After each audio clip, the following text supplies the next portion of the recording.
Okay, we are streaming live and we're here on Zoom. I think we got all the commissioners. Mayor, could you call us to order, please? At this time, I'd like to call to order the Town Board of Commissioners and the Town Board meeting. And I'd like to open it up with prayer, if that's okay with everybody. And at the end of that, we'll do the pledge. And Michael, would you lead us in the pledge after I do the prayer, sir? Let us pray. Our kind Heavenly Father, we come to Thee, Lord, just thanking You for this day. Lord, we thank You for all the blessings of life that You bestow upon us, for the health and the strength that You give us. And we pray, dear God, that You would be with us as we go through the meeting. Be with us as we're dealing with this virus that is upsetting so many people's lives, and ask that You would just bless each and every one to Your best ability, and forgive us of our faults and failures. And we ask that You would continue nurturing those in the need of Your healing touch. I ask this all in Christ Jesus' holy name. Amen.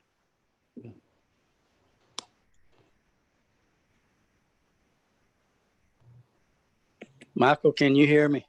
Oh, yeah. Would you? There you go. I pledge allegiance to the flag of the United States of America and to the republic which it stands, one nation, under God, indivisible, with liberty and justice for all. Thank you, Michael. Okay, everybody listen up, and I'm going to turn it over now at this time to Wilson, if you would, please. Yes, sir. So before we get started, just a few rules of internet etiquette. Please keep yourself muted until you're ready to talk. I'm going to let Debbie in here. That way we won't be distracted by any ambient noise going on where you are. We will take a few breaks during the course of the agenda, so try to stick with us. You'll have the opportunity to use the restroom or get a drink or whatever during the agenda. And if you get booted off, please try again to come back on. So I'm going to switch now to the agenda, perhaps, so that we can run through it. First, I want to give a little introduction to why we're here. Today, we're going to discuss the town's FY21 general fund budget. Budgets are always hard, but particularly this year, there's so much uncertainty surrounding us because of the virus, about its impact on the economy, about its impact on our services, that I present this budget and we have this conversation today, knowing that it might not be our final answer. We might have to go back and change it, but at some point we got to start working, and we'll do our best to account for the effects of the virus on the budget. And so today, while we're talking, you'll hear about those throughout our conversation. Agenda review. You can see the agenda there. We're going to start off with some context setting, document review, a discussion of our current year situation and how that's going to spill over into the next year. We'll talk about our revenue categories. Then we'll take a break. When we come back from the break, we'll get into discussions of each departmental budget. And that'll take us all the way through about the 4 o'clock hour. At the 4 o'clock hour, we'll talk about some of the sort of unique or special parts of the budget, like employee compensation and special appropriations. And then finally, I don't know if you all have done this before, but at the end, we'll have a section called adds and deletes. And that's where, if you've heard something in this proposal that you want to change or that you want to amend, that'll be the time to do that. And the rule of thumb that I'll follow is if 2 or more of the board members agree with that proposal, I will add it to my final recommendation for the whole vote to whole board to vote on at a later time. And I would ask that if you add something or you delete something, that you likewise have a answer for where you want it to go. So if you want to take away 20,000 from this area, please let me know where you'd put it. And that could be to enhance another program. It could be to put it in the contingency savings account, whatever. Just have an idea of where you want, what you want to appear on the other side of that ledger, so to speak. Okay, so a little bit of context, as I said, there's a lot of uncertainty, but we haven't gotten any relief from the state on our duty and in fact, our legal responsibility to pass a budget. So we need to get started now so that we can meet our statutory obligation. With that said, a lot of this information may change. And so the conversation we have today might not be reflected in the final budget. We might have to amend it again. And once we do pass a budget and get into the new year, if there are big impacts still then, and I suspect there will be, there are some things that we can do to amend the budget at that time, but what we can't do is change the property tax rate and our other rates. So we got to decide on those before the end of this fiscal year. So we're expecting to have to manage this budget even after we pass it into the new year. But we gotta establish it at some point, and that's what we're doing now. Okay, documents. I'd like to go through the various documents. I would suggest that you have your hard copy in front of you or your electronic copy in front of you on your screen. If you're using your electronic copy, when you get to this page, you'll see these colorful boxes around the different attachments. Those are links so you can jump. It's not working on mine, but those are links so that you can jump to those pages and not have to scroll all the way through. And I think that will come in particularly handy when we get down to these last few, so you won't have to scroll through 50 pages to get there. But as you can see there, those are the attachments that I'll go over now. The first is our general fund revenue by category chart, and we'll talk about these in more specifics here in a moment. Next is about 9 pages of departmental summaries. Here's the table of contents and the key. Again, this is very high level information on each department. We'll go over an example right here. As you can see, governing board and administration on this page. I tried to include the information that I think is most critical to understanding each department's budget, namely how many positions that department has and what their year-over-year budget change looks like. So you'll see here that the governing board's budget has gone up a little bit, administration's has gone down a little bit. And we'll have a summary table for each of the general fund departments through here.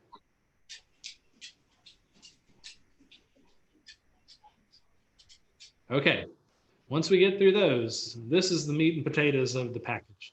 This is the line item detail for every budgetary department. And I say budgetary department because there's a budget pot for each and every function that we have here in the town. And they each use lines that are pretty standard across our industry. So you go to just about any town and they're going to have a comparable line for car allowance, advertising, departmental supplies, uniforms, etc. So as you can see here, we're on administration, but let's surf back up to the start of this document here. And you can see that we've got one for revenues. So this is about 3 pages long, and this lists our projection for each specific revenue on the books.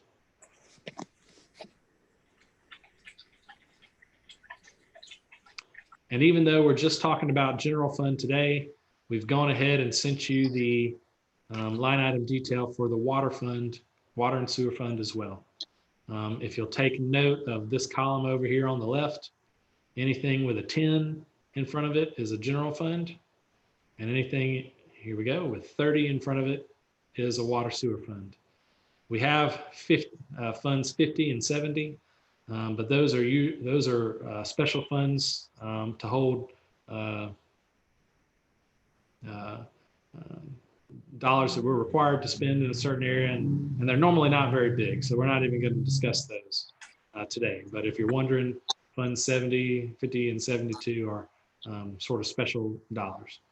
All right, the next two documents are for the two new money requests in this budget. I've submitted this document that is essentially a justification for that project. So as you can see now, here's a explanation and a request for new money for the full-time attorney position. And I would encourage you, if you haven't already read over this, to do so while we're talking. An estimate of what that new request, an amount for that new request, that's an estimate. And here's one for the fire department.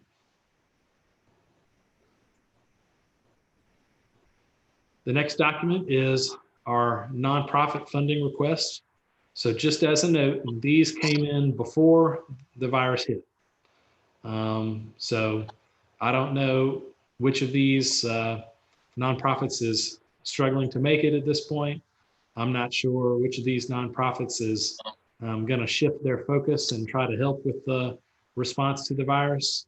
I just know that these were made when they were operating with business as normal. And so who knows whether they'd be different if we asked them to submit again, but I just wanted to give that caveat. And then finally, the last page, you know, the budget is about money coming in and money coming out. It's not really intended to be a full picture of our financial situation. We have money in other accounts that we could bring into this discussion. But if we did, it would need to be under very careful and very specific circumstances. And those are things like our undesignated fund balance, our capital reserves, and so forth.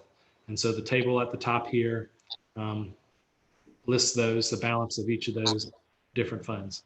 And then finally, just in case you're curious as we're talking, here's our tax base, our what 1 penny on the tax rate would yield at our current tax base, and then what 1 penny on the tax rate looks like for an average property owner. So if you want to do some back of the napkin math during our conversation today, here's some of the information that you might use for that math.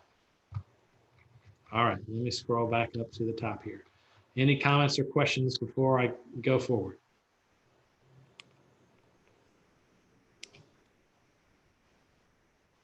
All right, so let me, Connie and I are going to have a few comments here on our current year budget concerns. And I think Connie is also going to share a little bit about how she came to the projections on revenue that were included in the budget. So Connie, if you'll share your thoughts with us.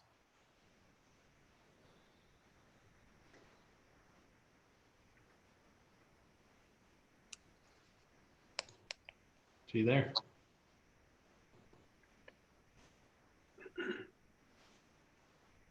Let me unmute you.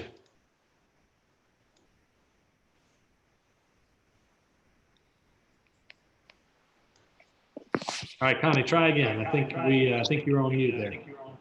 Okay, can you hear me now? Yes, ma'am. Okay.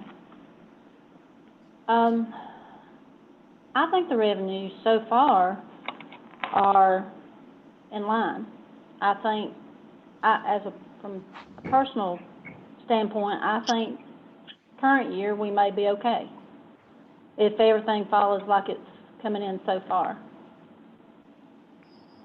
We did budget not knowing how the interest rates are going to go. We did take out most of the interest earned revenue. The investments on the hospital, the interest on the hospital investments will still come in like planned, but the other money that's in the North Carolina Capital Management Trust, those will go down significantly probably.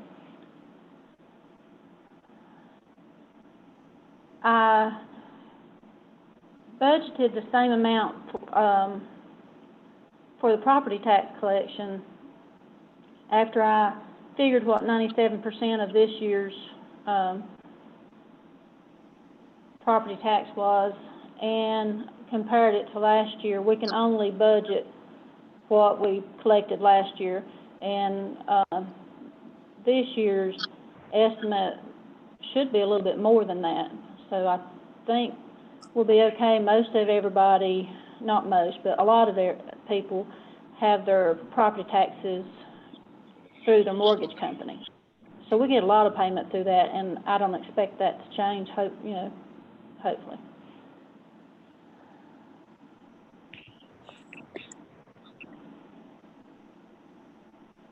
And as far as sales tax, I reduced that by 10%. Right now, the way I know that we don't have the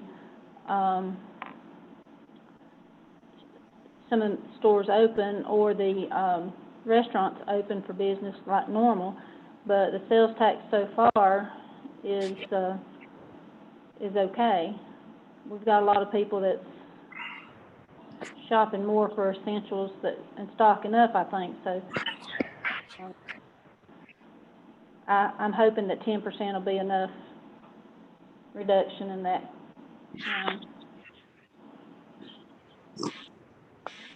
The big hit for our sales tax will probably come in the current year. But I think we got enough savings. We have enough in our contingency that a 20% drop we could probably absorb in the current year. If it's 20% all throughout the next fiscal year, then we might have to amend our budget midway through the year. But we've included a 10% drop in our sales tax collections for the new year budget and made it work even with that reduction. Those projections are all over the map. Depending on who you ask, you'll get a different one. Some of the county people are saying as much as 30%. I think they're talking about current year. I don't think they're talking about all throughout the next fiscal year. Others are saying over the course of a year, it could be as little as 3%. Of course, it would be much more in the current year, but in the next year, we'd start off low and slowly recover to a year-over-year total of maybe just a 3% drop. But like I said, there's so much uncertainty that we can't really get a firm projection yet. All right, legislative activity. I'm going to focus mainly on the state, and I'm going to focus mainly on the legislative activity that affects our budget. So we're going to hear legislative activity about paycheck protection and other relief for citizens and businesses and so forth, but I'm not really going to focus on those except if they have an effect on our budget. I'll just quickly talk about federal legislation.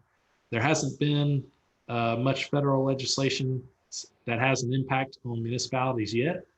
The only one is the one I mentioned 2 weeks ago, the CARES Act, which allocates relief fund and reimbursement for municipalities for COVID-19 related expenses, but it doesn't help us make up for lost revenue and so forth. So not a lot of relief coming from the federal government. At the state level, it's mainly been the governor's actions so far that have defined the situation we're in, but the General Assembly has put together a select committee on COVID-19 that has 4 subgroups there for healthcare, economic support, continuity of government, and education. And they've been meeting on and off for the last few weeks. The short session, which is typically focused on wrapping up the budget, is scheduled to start a week from today.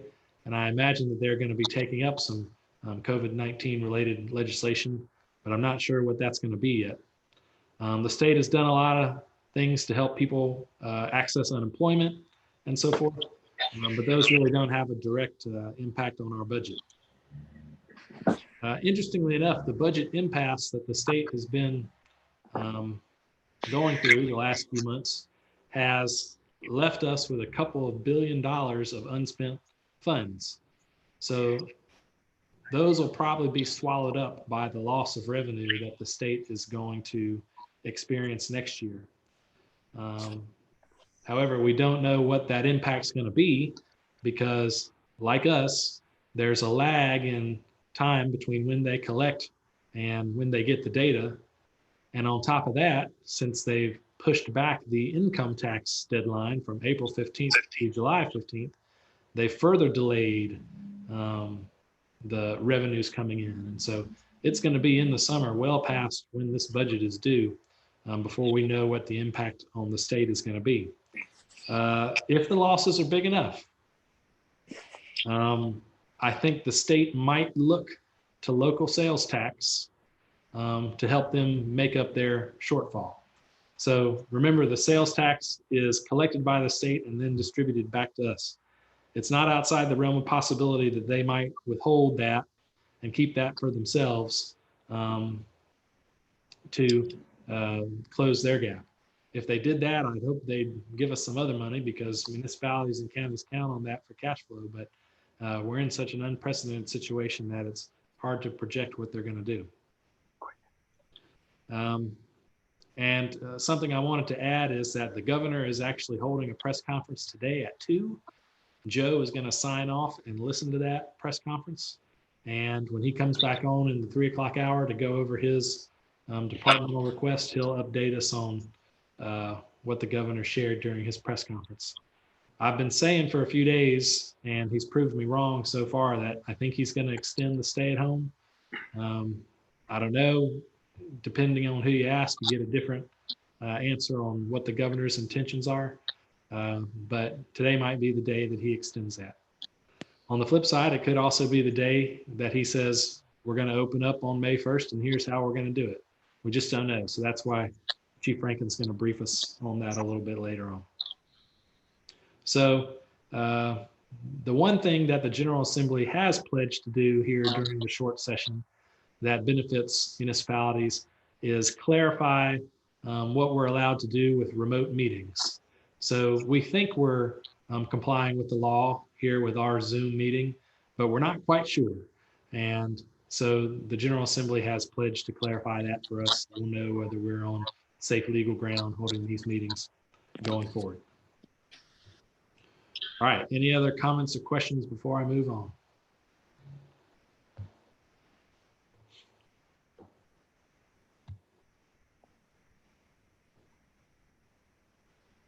All right, let's go to general fund revenue by category. If you'll refer to your large packet of line item detail to the revenue pages, you'll see that we have dozens of different pots, dozens of different lines of revenue that we collect. And some of them we collect every year, like property tax. Some of them we only collect periodically. But there are, 2 or 3 dozen different pots of revenue that we collect. And so for the purposes of our discussion today, I wanted to summarize those here so that they'll be easier to understand as we have our discussion. So I've listed them, I've grouped them into 8 categories here, and then done a percentage of the budget that each category represents. As you see, property tax is the biggest chunk of the budget. And fortunately, it's also the most stable. I imagine that if this recession or depression or whatever it's called drags on for a few years, that our property tax will be affected. But I think it's the effect of the slowdown on the property tax in the coming year, at least, will be minimal. So I'm confident that we'll raise the revenue projected there. Sales tax, of course, a big chunk of our budget, approximately 19%. Don't know whether we'll be able to collect that over the course of the year, but that's our projection as of now. Like Connie said, down about 10% from what we were hoping it would be. Still, when it's down 10%, it constitutes a pretty significant chunk of our budget. Intergovernmental revenue. So this will change from year to year.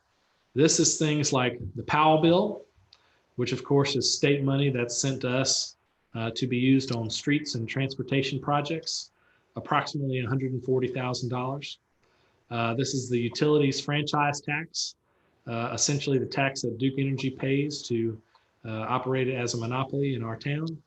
And finally, this includes the FEMA Safer Grant dollars in the fire department budget. So all told, those revenues are about 700,000. And those are some of the few revenues on here that are actually dedicated to a specific project. For example, we can't use the Powell bill on administration, and we can't use the SAFER grant on Parks and Rec. We have to use those for specific programs, and so that money is not available to use for other functions. Our hospital money, as you can see, represents over a quarter of the budget. That's a couple different sources. That's the $1 million yearly lease payment. That's the prorated share of the 30-year lease payment. And that's our investment income. So all those categories are lumped together in that $1.7 million total there. As Connie said, it would have been a little bit higher, but as interest rates fall, so does our interest earnings. And so we've projected that to be a little lower than we were hoping. Other rents, here this is a nominal amount of the overall budget, but something I wanted to share anyway. These are rents we receive from leasing town-owned space to various groups. For example, we own the daycare up there on 2nd Street, a Child's Life Daycare. We own the ABC store. We get rent from the few occupants of the industrial park. We get rent from Derek, our Secretary of State officer up here in Town Hall. So all those added together equal about $52,000. Fees, these are the various fees we charge for services. I wanted to analyze this and perhaps consider raising some of those fees this year to more entirely cover the cost of providing that service. But I didn't make that proposal. My theory being that if we keep those as they are, which is to say subsidized somewhat by the taxpayer, that'll be one of our contributions to the economic recovery. But they're about $383,000 or almost 6% of our budget. The good news about those is that there are a couple on there that, for example, entrance to Smoot Park Pool. If the pool doesn't open because we're not allowed to open those facilities or the limit on mass gatherings is maintained through the summer, we'll lose those revenues, but there are also corresponding expenses that we won't have to make. And so that will come out even in the wash for us. Miscellaneous revenue, again, a very small portion of the budget. That's things like sponsorship for the concert series. And then finally, financing proceeds. This is the other source of revenue here in this table that's dedicated to a specific expense. In this case, paying for our police cars. All right, I'll stop for any comments or questions.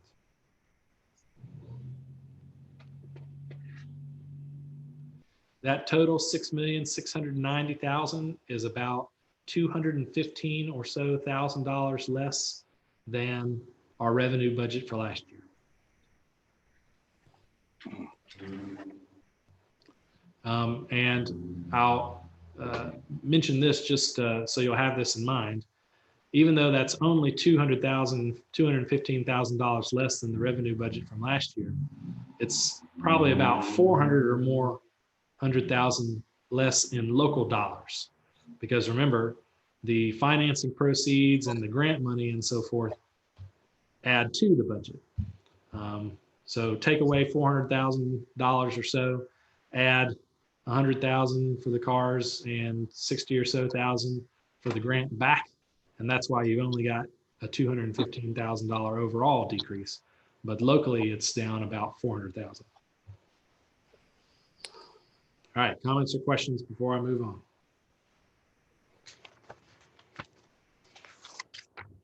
Wilson, Yes, ma'am. I didn't know if you wanted to mention that we were going to park the POW bill money. We've combined the POW bill department and the street department employees. Yes. And we were moving the POW bill money to the capital reserve to hold it for a future paving project. Thank you, Connie. This year we were audited by the state for our use of POW bill funds. and we did okay. They didn't find anything suspect. But one of the things that they brought to light and that I agreed with was that when you pay for people with Powell bill funds, you run the risk of paying for something that's not eligible.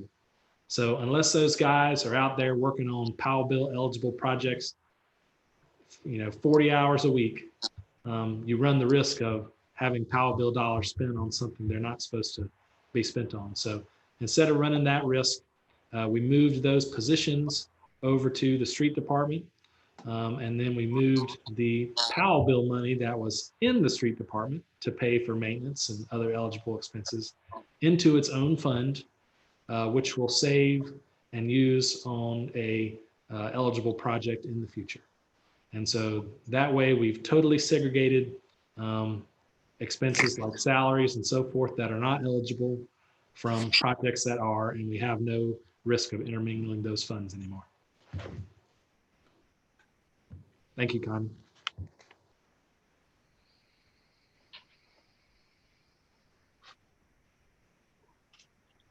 All right, so we're a little ahead of schedule. Let's just delve into the administrative budgets here. I'll start with the governing board. So you all's budget includes your salary, your healthcare expenses, and so forth. It also includes some operational dollars for you to travel to conferences. It includes some operational dollars so that we can get you office supplies and things you need to perform your job, cell phones. And it includes some expenses like the retreat expenses. And so your budget's gone up a little bit in the current year, not a lot. And that increase is mainly an increase in things like insurance and other expenses that we can't help. Your operational dollars, although it shows an increase here, the things that we use the most for you, that we access the most for you, like your travel budget and so forth, has actually gone down a little bit. But you can see here that your budget has gone up by about 3%. It also includes, as you can see here, the COG dues, which we know are going up a little bit over the next 3 years.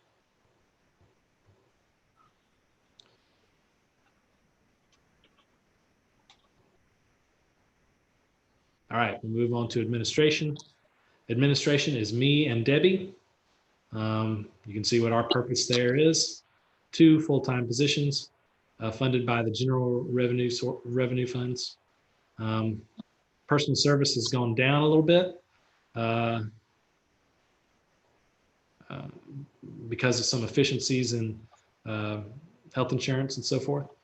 Operating expenses going up a little bit. But overall, our budget is down 3.5. And we can go through the line items if you would like. Finance, Connie, will you please share with us some thoughts on your budget?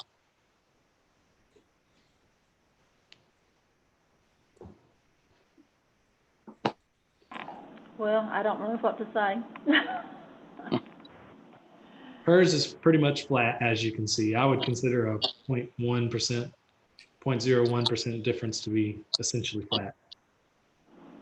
I did try to take out anything that was that I felt like could come out, but I don't have a lot to reduce unless I want to reduce personnel. Okay. And that's been done in the last few weeks, and that's tough. So I think we need to keep what we got. All right. She's referring to our stay-at-home staffing scheme that we're under right now. She has been working with reduced staff, and it is tough for them to keep up with their work with a reduced staff. All right, let's move on to legal. So this is the first big discussion point of the day, I think. This summary here includes my proposal for a full-time town attorney.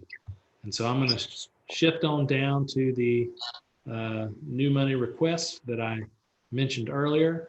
If you have a hard copy of that, I would recommend getting that out now.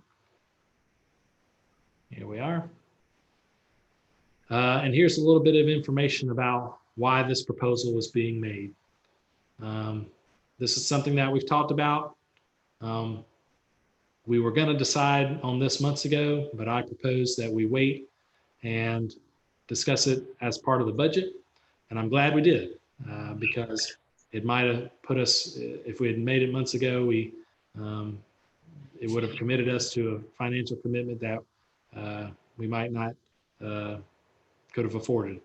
And so here's the sort of case for that full-time position. It would extend the capacity of our professional staff. It would give us more consistent payment matters with our attorney. Not that our current attorney isn't representing us well, but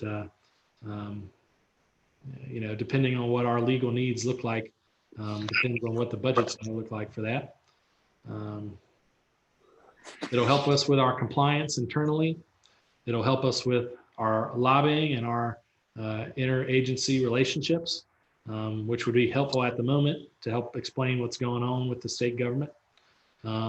I forecast that in the next few years, we'll be trying to sign some interlocal agreements with our partners here locally, and this position could help us with that. This position would also help us negotiate some of the large capital contracts that we've got coming down the pike, and put us in a more advantageous position when we go to negotiate those. Here's a brief description on the estimated cost of this new position. About $118,000 to cover the salary and personnel cost. Operational costs that bring it up to about $144,000. If you'll notice, that includes a pretty large number here in contracted services. That's higher than when we talked about this a few months ago, because the feedback I got between then and now was that an attorney often needs help from a paralegal or administrative assistance, and rather than hire a second person, we could contract that out. So there was some extra added in there to cover those expenses. If you choose not to go forward with this, the savings won't be $100,000. I would recommend that the savings be about $80,000, because I think the cost of legal services here in the next year is going to be higher than what we've paid over the last few years for a couple reasons. One, we were getting a good discount from Gary and now from Danny. And even if we continue with Danny, he might ask that we pay his full freight. But also because, as you are probably aware, our legal questions have been pretty significant recently. And so Danny's been engaged more than he might have been otherwise. And so if it continues at that pace through the new year, we're going to have higher legal expenses than we would have otherwise. So even if you choose to stick with the part-time model, we will need to up that budget from its current level to something a little bit higher. And I've got a extra document that I want to share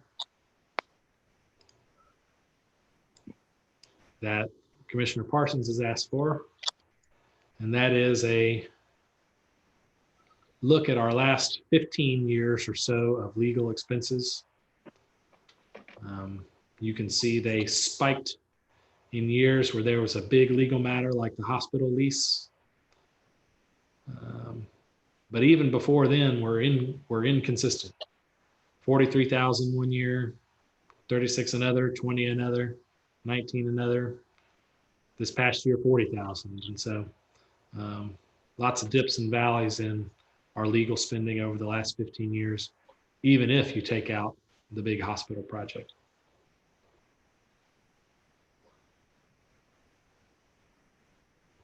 So I'll pause here for comments on this topic. Wilson, this is Debbie. that was listed, the extra costs were listed as extra audit work in some of those years where more recent years where work was more, legal work was more costly. Like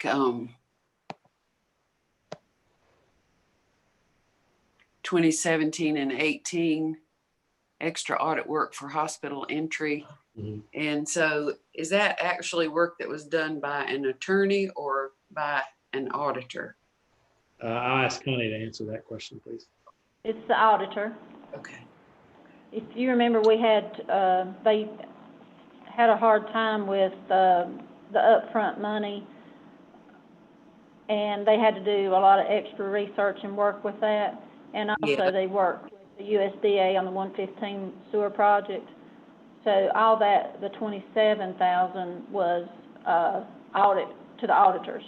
But the difference was, the total was 54,103, and 27 of that was to the auditor. The rest was to the attorney.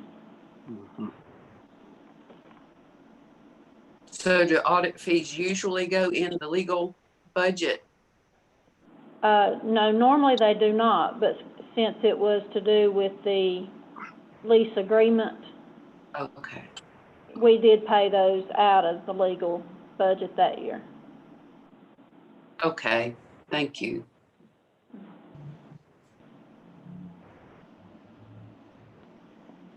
Those are my The biggest, audit, sorry, Connie. I'm sorry. The audit is normally divided half in my department and half in the water billing department, since they, to get half and half in the general fund and the water fund.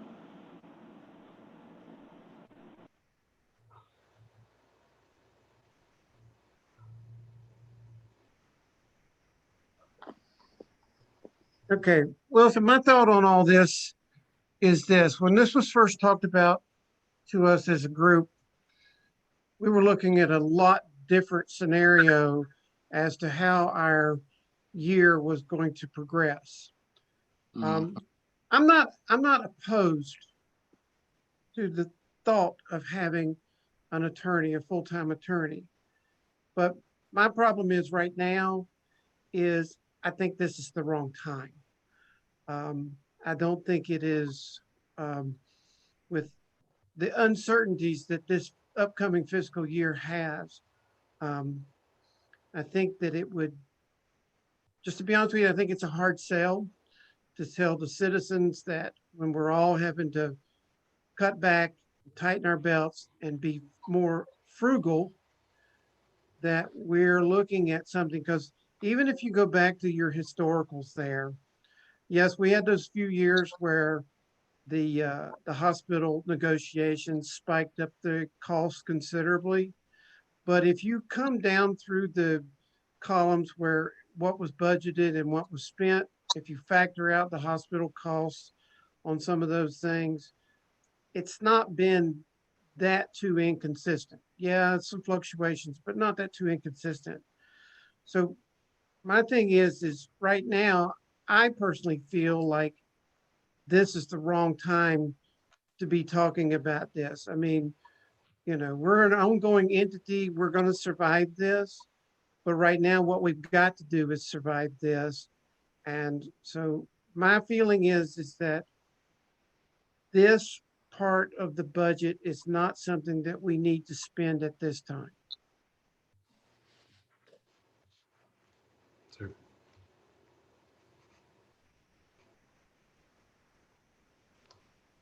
I'd like to say that next budget year, I would be very interested in revisiting this and see where we're at, that we could reconsider an attorney in the future.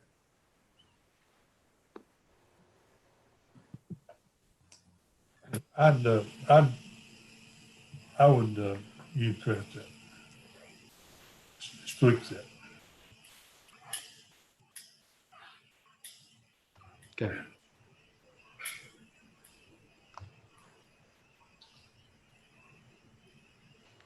All right, so looking back at my agenda, I realized that I skipped an item that is pretty important. So I'd like to go back to our current year conversation. One of the things that the federal government is working hard on are programs to help businesses who are losing revenue because of the stay-at-home and other virus-related matters. They've already done a stimulus package of a couple trillion, and I heard today that they're debating adding another 450 billion. But even with those big numbers, those relief funds are hard to come by. Some of those accounts were drained in a matter of hours with applicants. And so it's been really hard for our local people here to gain access to those funds. And so one of the things that we've talked about doing at the EDC is establishing a local relief fund. And I'm using the term relief fund. It might be called something else, but essentially some dollars dedicated to helping local businesses try to survive this. It would be a program that wouldn't be as complex or complicated administratively as other grant or loan programs that we've done here in the future. I'm kind of calling it a wartime kind of situation. You know, we might lose the arm, but we want to save the patient. And so we're hoping to put together a program that we can stand up quickly, that's not overly burdensome, and that can get money to people quickly to perhaps help them survive. And so I've asked Leanne from the EDC, who's been leading this effort, to come and share a little bit about what she's discovered so far and where this effort is at the moment.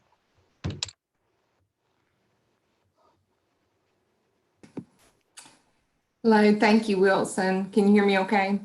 Yes, ma'am. All right.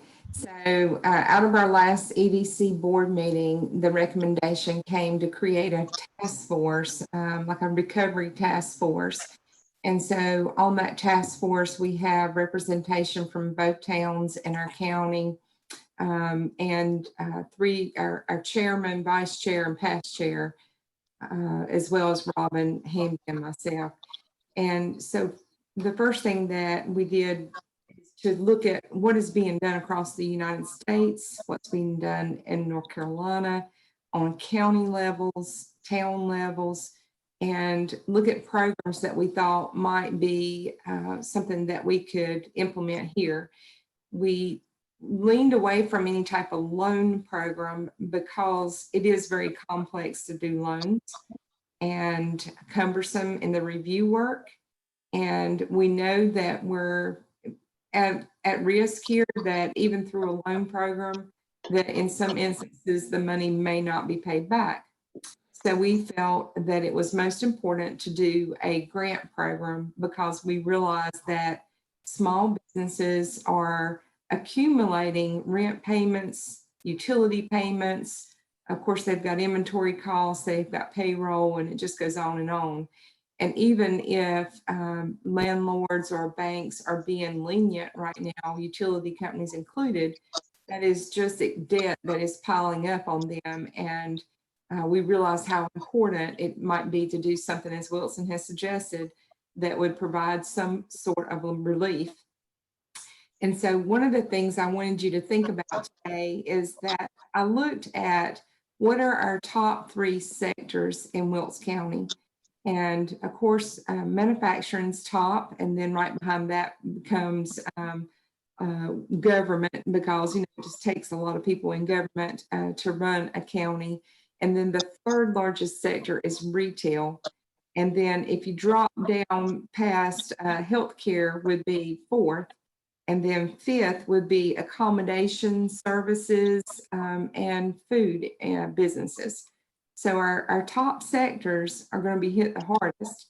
And I also looked at, out of the number of businesses that are below 20 employees within a business, so anywhere from 1 to 19, that is 86% of our business community in Wilkes County, 86%. And I feel like our manufacturing and some of our large industries will hold strong, but we know that our small businesses are going to be impacted. And so the a program that we're looking at, which we're trying to move really fast, but we also are trying to be very smart. And we looked at a grant program that possibly could be implemented with the right funding support from our local government, and possibly, maybe funding that the EDC can put in too, as well as maybe partners in the community that want to invest in this purpose. And while I'll throw out the idea, I also want you to realize the guidelines are not complete yet.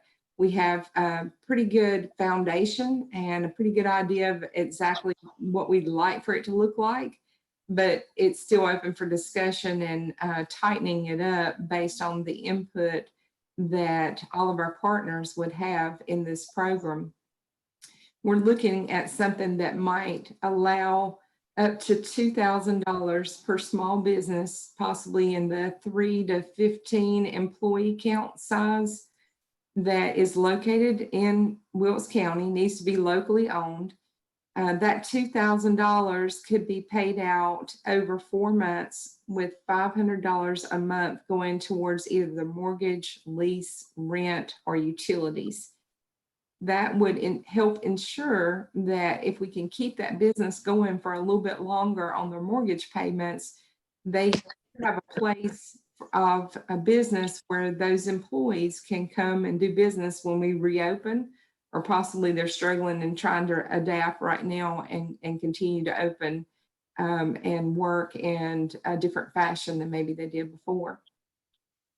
Our guidelines are pretty tight on being able to prove that you've been in business before this all happened, that you would have to prove you have the employees, be in good tax standing with local government.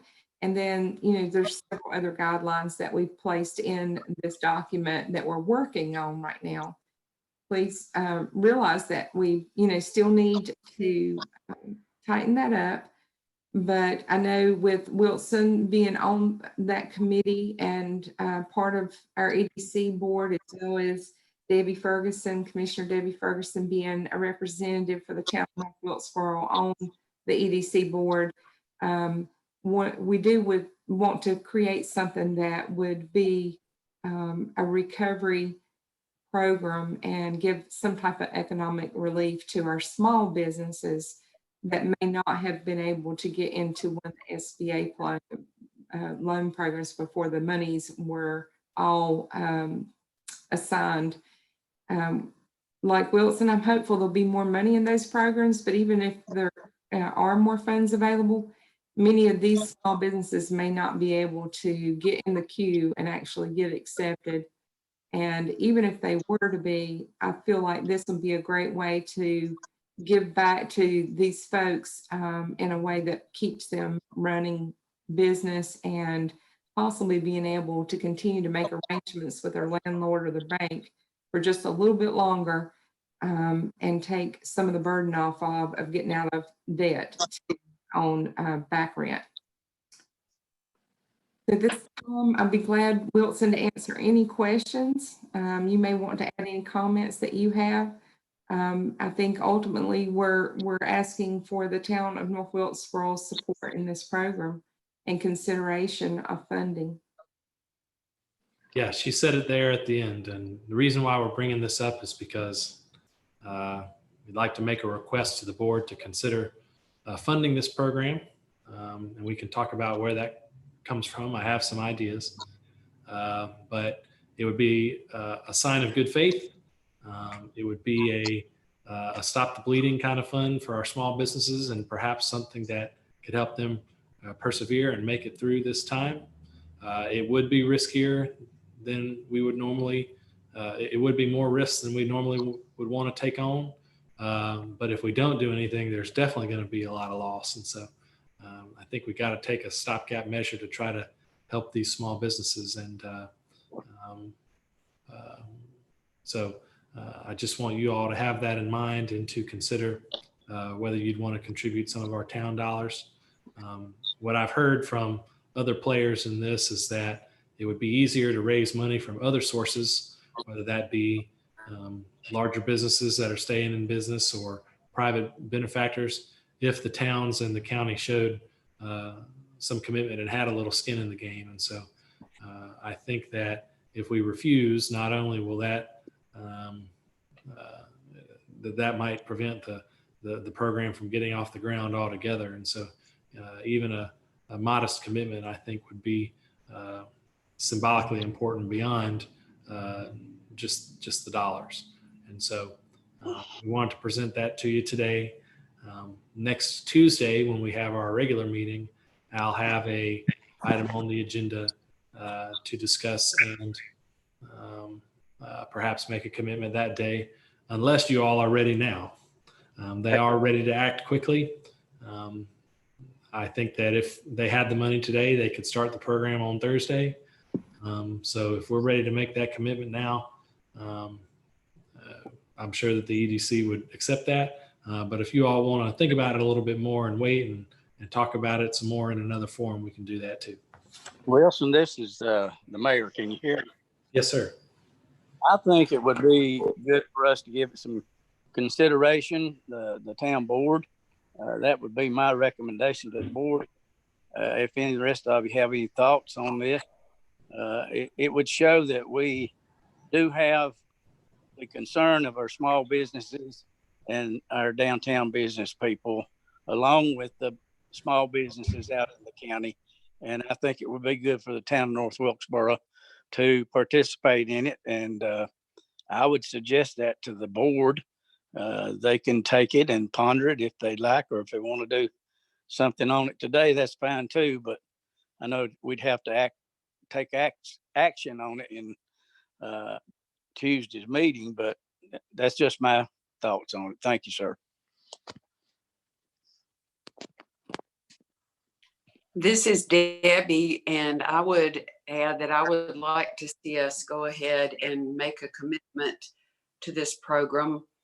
I was thinking along the lines of about $30,000, and we could use money that we would be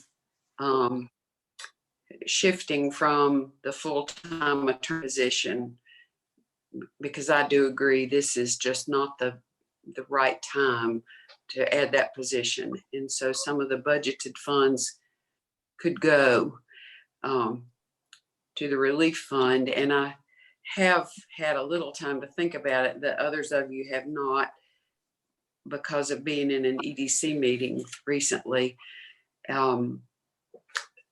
So if you want to wait longer to think about it, that's fine with me, but I could move today if you are.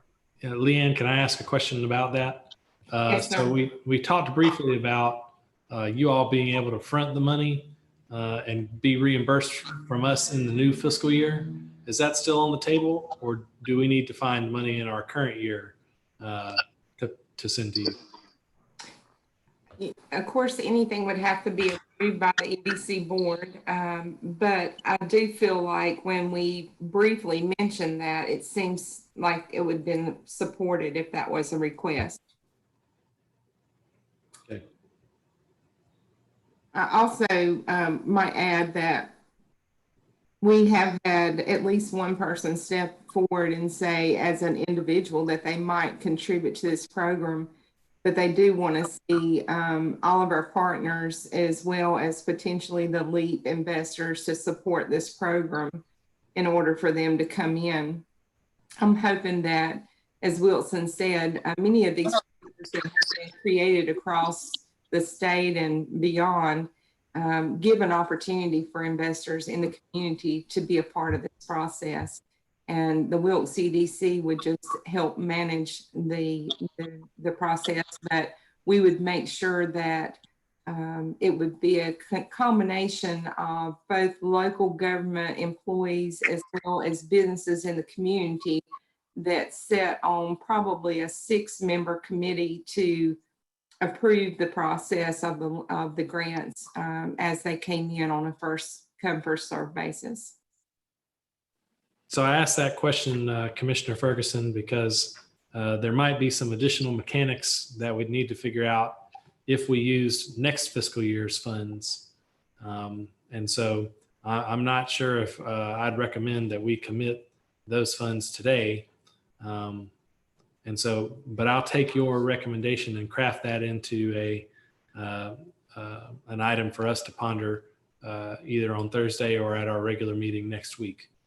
I also need to get a little bit of advice from Daniel on a question before we make a commitment. So I appreciate your proposal, and I'll craft that into something for the entire board to look at. Okay, Wilson, this is- thank you. I'm sorry.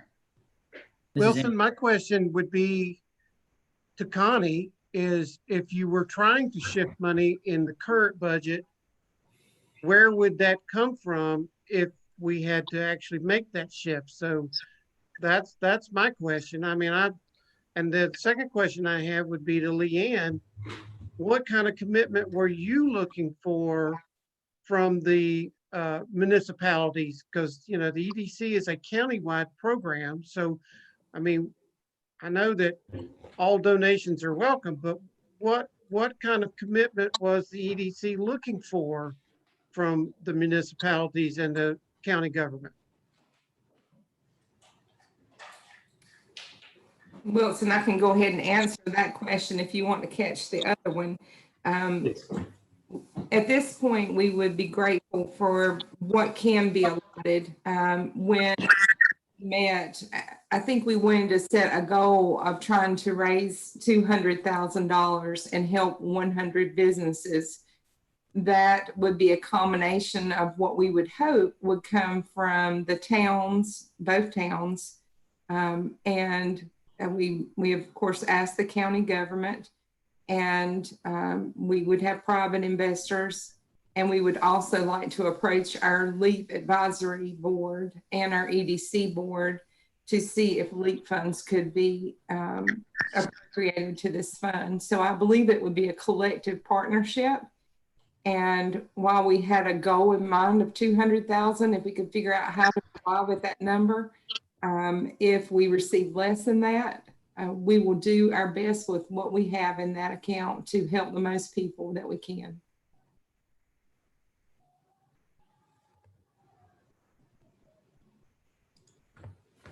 Commissioner Palmer, I think you had a question earlier. Yeah, I like the idea a lot. I believe that small businesses and just businesses like that are the backbone of any community. My concern is with the virus that we could lose businesses over this, and it would affect jobs and people, and it could just be a really bad thing.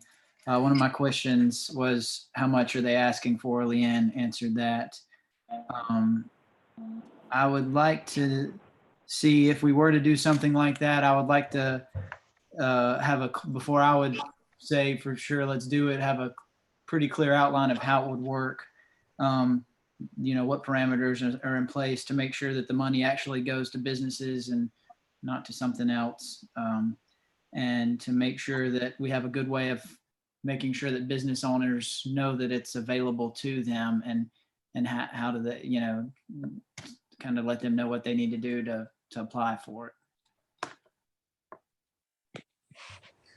And I think sooner rather than later, getting on something like that may be helpful, because, you know, like she talked about the rent and things backing up on people. I mean, for a business that's new or small or barely hanging on, I mean, that's enough right there that it could sink them. So I'm glad that we're thinking about it, and definitely support it, and would like to have questions answered and then make a decision on it. It sounds to me like we should do a little bit more work and bring back a more formal proposal to you all at our next Tuesday meeting, and with the plan of having some action taken then. Wilson, that's kind of the way I was thinking on it. So I like what I've heard from the board members. And if anybody else has got any other suggestions or ideas of how and when, feel free to pass them on to Wilson, and we'll move forward with it. I appreciate you guys listening and thinking.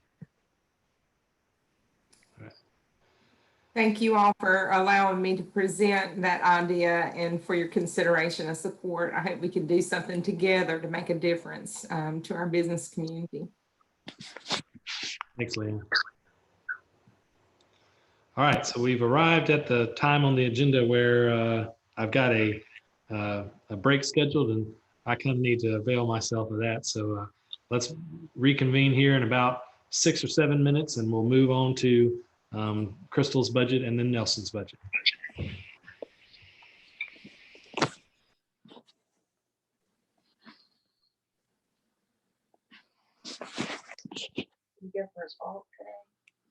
Yeah, go again this late this evening, so I'll take him twice a day. They'll lay it back down, boy.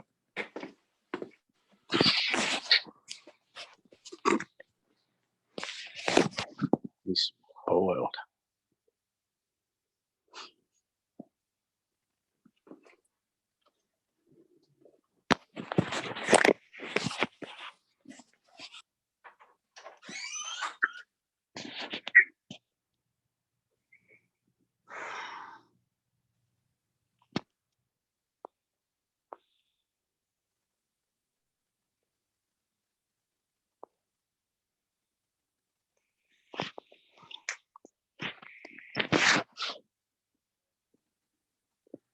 He gets so excited when somebody new comes. It's about time to take him for a bath. Are they still doing that? At Michael's? Really? They got a table. I drove through there today, Oh, okay. and they've got a table out front where you sign them in, and they'll come out and get them and Oh, okay. take them in. Smart. I see you have some of that sanitizer Mhm. in there. Is he giving that away or is he You selling? go it? down there and get you some. I just wondered if he was going to be He's- able to sell it to you. He's gonna sell it too for $5. I think a bottle for the small one. No, 3 and 5, I believe is the way it is. I'm gonna take that small bottle and one of those masks. If you want one of those, I did. I get you- got one. Yeah, thanks. Where'd you get that from? They're making them over, on 115, the Hunter Road. If you turn to the right, there at the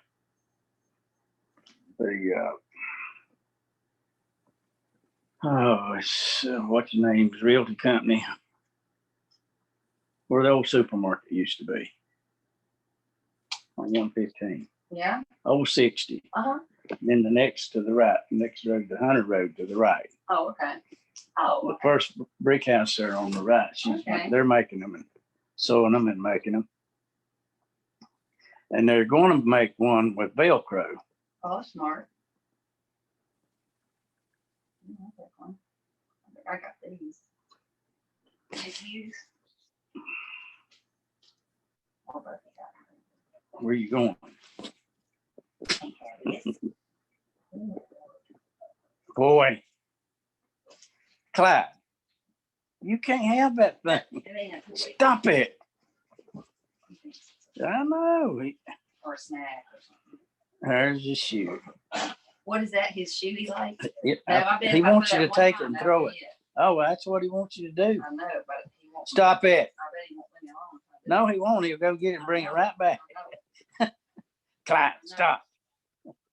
Stop. Stop it. Clyde. Do I have to get the fly swat? Oh, no. Stop it. Stop, boy. You are such a pet.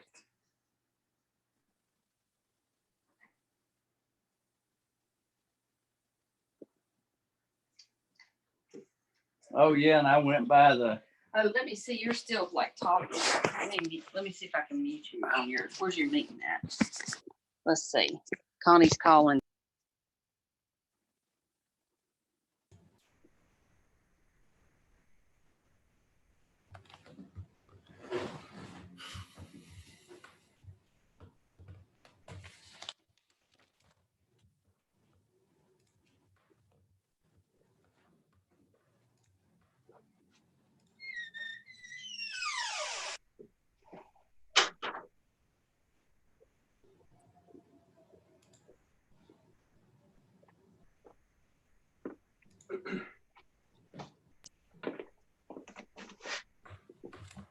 when you want to unmute.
Wilson, Sir.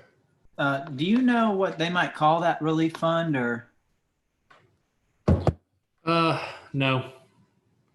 I thought Leanne sent let me look. She sent something earlier. And that would go to the whole county? Yes.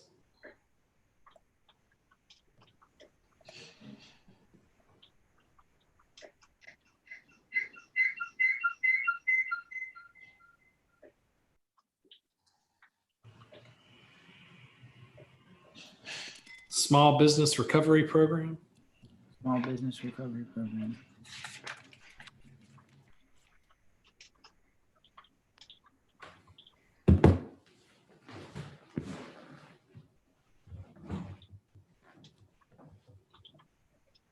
And we would have discussions to kind of know what we could put into that and where it would come from. Yeah. So the thing that I envision bringing to you on Tuesday is information on where within our budget we'd find the money, the details of the program, who would be eligible, what kind of expenses we'd cover. When it would start, how the grants would be awarded. Leanne touched a little bit on that. She said there'd be a review committee, which makes sense. And then we can talk about any other conditions that you all want to put on there. Yeah. So for example, if you want to put a condition on there that says, if our 30,000 is 10% of the total, then at least 10% of the awards need to go to North Wilkesboro owned businesses. We can do that, but I wouldn't recommend putting very many strong conditions on there. I would recommend keeping it pretty easy to apply for and so forth. Because if you put too many conditions on there, that's going to discourage people from applying. That's true. That's very true. So, I mean, that's up to you all if you all want to put those on there, but I think we'd have to discuss the merits of doing that. So you and Connie can get together and kind of see where the money would come from and what you would recommend, what we could do. Yeah, we got a sense of where it's going to come from. Okay. I feel we should probably do as much as you guys feel like we could do, just because I'm afraid we're going to lose some businesses. The risk of, I'll share that the place that we're thinking of taking it from, we've got the money in there, and so it's not like we'd be putting our current position at any more risk. But if we spend it on this, we won't be able to put it into our savings account at the end of the year. And having a robust savings account, I think, is going to be important in the coming year. And so the trade-off that you'd need to be considering is, some short-term relief, but maybe a little more pain in the coming year, for us at least. But we can talk more about that on Tuesday. Yeah. Short-term gain versus more long-term stability, I guess, is what I'm trying to say. Well, you could look at it too, though, as it could end up being more than short-term. I mean, if it were to maybe keep some businesses from totally going under, that there would be some long-term gain to that. That's right. You got it. All right. Do we have most everyone back here? I'm seeing we got 3, 4, 5. Where's Michael? Oh, there he is. Okay. So we got all our commissioners. All right. So let's come back together. We'll get into the operating departments here. We covered the administrative departments. No comments except on the full-time attorney request. Sounds like there's consensus among the group to table that and not include that in this year's budget. And so when we get to the adds and deletes here at the end, I'll encourage you all to bring that back up and to specifically mention possibilities for where that savings can go. Commissioner Ferguson has already mentioned one possibility. If there are any others, we'll consider those at that time. So now I'd like to throw it to Crystal and to have her go over her budget request for the year. And I'm going to bring up her line items on the screen here.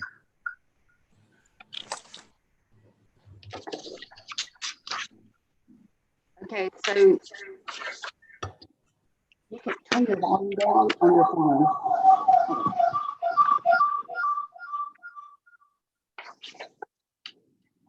Okay, sorry about that. I had feedback. Can you hear me? Yes. Okay. So to send the budget that was cut the 10% out, all I did was take an entire month of the Window World concert series and cut it from the program so that instead of having 6 concerts, we're down to 5. That would be in 2021. So instead of doing a May concert, we just do June through October, which pretty much came out with advertising and expenses of bands and sound to pretty much cut 10% of my budget.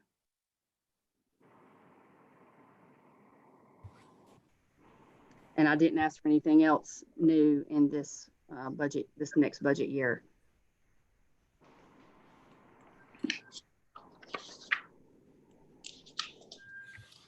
So Crystal, I actually have a couple of questions on some of these items. The ASU football advertising and the fireworks and so forth. Right. When do those commitments need to be made? When do we commit to those expenses? So the fireworks is new in my budget. I think it was in a different, somebody else's budget before, but that would be in July. So I don't think those expenses would come until then. And then for the ASU football season, that expense also is in July. Okay. At the beginning of the month or the end? The Well, the AS fireworks would be at the beginning of the month. right, and the ASU, I think July 15th. Mhm. Okay. And that's what, radio advertisements? That is radio and digital advertising during the ASU football season. Okay.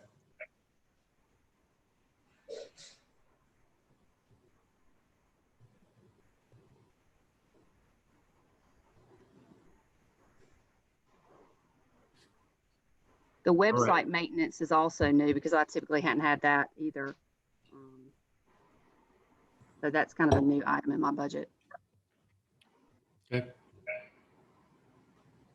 Does anyone have any comments or questions on her budget?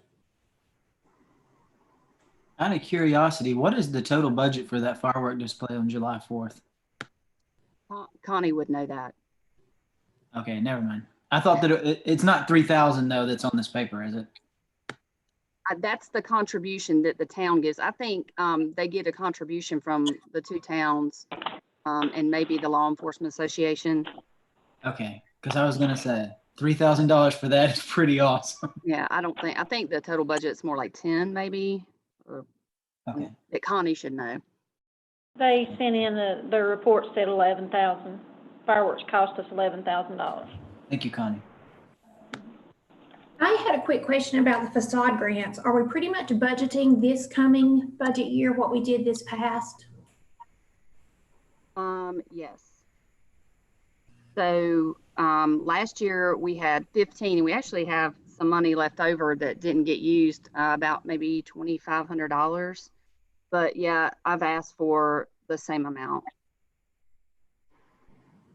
Since it got used so quickly, it was pretty much expended in the first 3 or 4 months of the year. Yeah, I'd like for us to look closely at that and see. I think part of the issues with the coronavirus and being closed, that there definitely may be some maintenance options I can see people reaching out for. And as you know, I'm a cheerleader of the facade grants. I think it's helped downtown so much. Oh yeah, definitely. For as little money as it is, it makes a big difference. Absolutely. Thank you, Crystal. Mhm. Crystal, do you have on the website, what is the criteria for the facade grants? Should be a PDF form that's the facade grant guidelines on the facade grant page. And it may be on the town website too. I'll have to look and see if that PDF's on there. You may have to search it though to find it, rather than just see it on a page, but I'll look at that. Has the facade grant approval process changed from its inception? Not as long as I've been here. So for 6.5 years, it's been pretty much the same. It's still based on some historical significance to the buildings that it's being applied for, correct? So it definitely is. A good example would be if your building is plain brick, it's not painted, and you applied for a facade grant to paint that brick, that would not fall under those guidelines to make any kind of major changes, or make any major changes to the appearance of your building, unless you're removing facades maybe that were put up. Say a good example for that would be Holland Clothing. They have that aluminum siding on the front of their building. If they were to remove that siding, even though that's a big change, that would fall under the guidelines. Would it be possible, I'm not sure who would do it, I guess Wilson, you could advise, but would it be possible to somehow reevaluate the approval process of the facade grants to see if the scope of the facade grant could be broadened slightly to maybe encompass people's use of it? Because like I said, I know that certain businesses that could make use and would also add to the aesthetic overall appearance of their business might not necessarily qualify. So if it is not something that's been examined over a period of time, would it be possible to review the approval process and the criteria by which it's granted? Yes, sir. I think it would be. We do use state historic, or we use the Secretary of the Interior kind of standards on it. So we're using a set of standards to do that. That's pretty much, that's what's employed by all the Main Street communities. But it definitely is kind of on a case by case. So we could sit down and talk about it if you have a specific example of what you're talking about. Well, not every building that could benefit from the facade grant necessarily meets historical criteria. Because of They don't have to. Because case in they're point, already 900 in the Main Street district. does not meet historical standards because of the history of the buildings and its age. Mhm. So it doesn't necessarily fall into the facade grant umbrella. If it's in the downtown district, it doesn't matter how old the building is. If it's in the district, they definitely can apply and should be eligible if what they're doing meets the criteria. So it doesn't necessarily depend on the age of the building. Crystal, I have a couple questions about that. So that 15,000, that's not a match, right? Like that's the total pot. That's the total pot. And what we do is typically, it is a matching grant though. So our max on would be 2,000 or 4,000 according to the size of the property. Yeah. So The downtown partnership doesn't have any money in it or anything like that, right? No, we don't have funds in it. We just have the committee the two committees that review and approve or send up recommendations for the grant. Okay. Yes, sir, Mr. Parsons, we can look at those. I've got a question for Crystal. This is Andrew. Yes, sir. Crystal and Wilson too, what happens to concerts where we have artists booked to come this summer, that if that concert is canceled, do we have contracts where we still have to pay them a certain amount or we don't pay them anything? So with this May concert, I actually was able to reschedule that for a later date. And in the case that we totally canceled it, we would have been responsible for their deposit. And then with the June concert, I've gone ahead and canceled that. And they are actually, even though the contract did not say this, they are going to return that deposit. That's good. So the larger answer is every contract is different. Yeah. And some of them are very favorable and we can get a full refund. Some of them have kind of a blended terms where we can reschedule or get a partial refund. And some of them we get nothing. And Daniel's actually looking at that one right now and trying to figure out if there's a way for us to recover some of that money. But they've got a deposit. That's what they wouldn't be refunding us, correct? Yeah. Well, so the June concert was the one where it was in question of whether we would get the money back. And even though the contract says that we would not, they have contacted me personally and said they're returning the deposit. Oh, So okay. That's good news. So yeah. So we're very aware of but all those contracts have deadlines. And so we're being very thoughtful about the deadlines. If, for example, the restriction on gatherings goes over into July, we might not know that until the last week of June. But the artist's contract requires a little more notice than that. And so we're trying to figure out what the deadlines are. And then when we get close to them, make an educated decision about whether we need to proceed or not. Like she said, we've already lost a couple. I think it's likely that we might lose some more. And because the contracts differ from case to case, we might lose a little bit of money, but we'll try to recover as much as we can for the ones we don't hold. Crystal, what's like a average deposit that people are asking for? Is it 10% or? Most of it is 50%. There's a couple of bands that really don't ask for a deposit.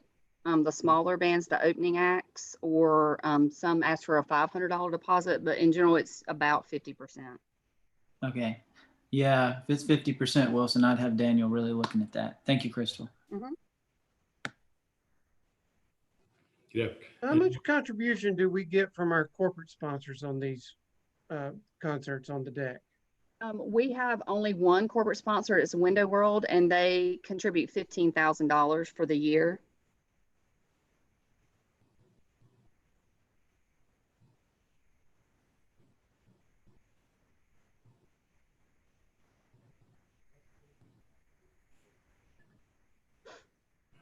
Any other questions or comments for Crystal?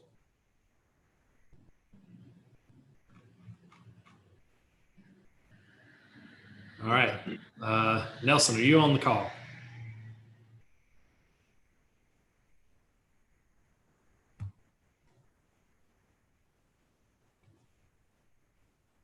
All right. We'll try to raise Nelson and get him on here to go over his budget, but let's skip on to Meredith. We'll start with the summary of her department here. As you can see, her department is responsible for managing the town's planning, zoning, building, and housing codes. They got 2 full-time positions and 1 contract. They do charge some fees, so that makes up a small portion of the budget. If you'll remember, we increased their budget in the middle of this year because the one that was set before was inadequate. And so when you compare it to what's in the budget book, it's going to look a little higher, but that's because we amended it. And she's got a big project coming up in the first half of the next fiscal year to update our zoning code to comply with the updated North Carolina 160A statute regarding zoning. So that's a pretty big project she's got in front of her. So I'm going to go down to your line items, Meredith, and if you'll describe a little bit about what your budget includes. Okay, can everybody hear me okay?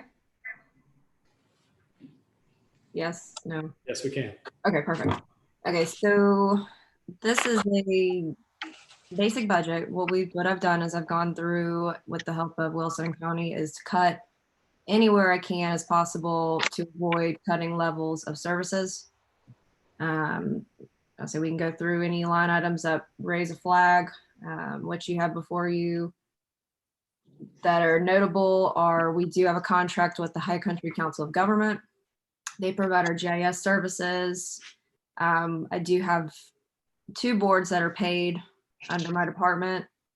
They get paid about $25 every meeting. And then we do have a contract with InFocus, who is our code enforcement.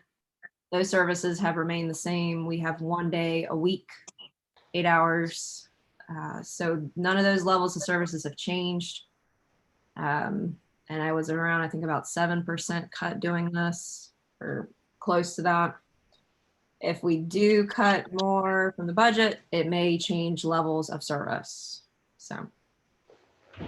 So board, during the retreat, we talked about perhaps enhancing our code enforcement services somewhat. And it goes without saying that those enhancements were not included here, that the contracted service amount here maintains our current service level.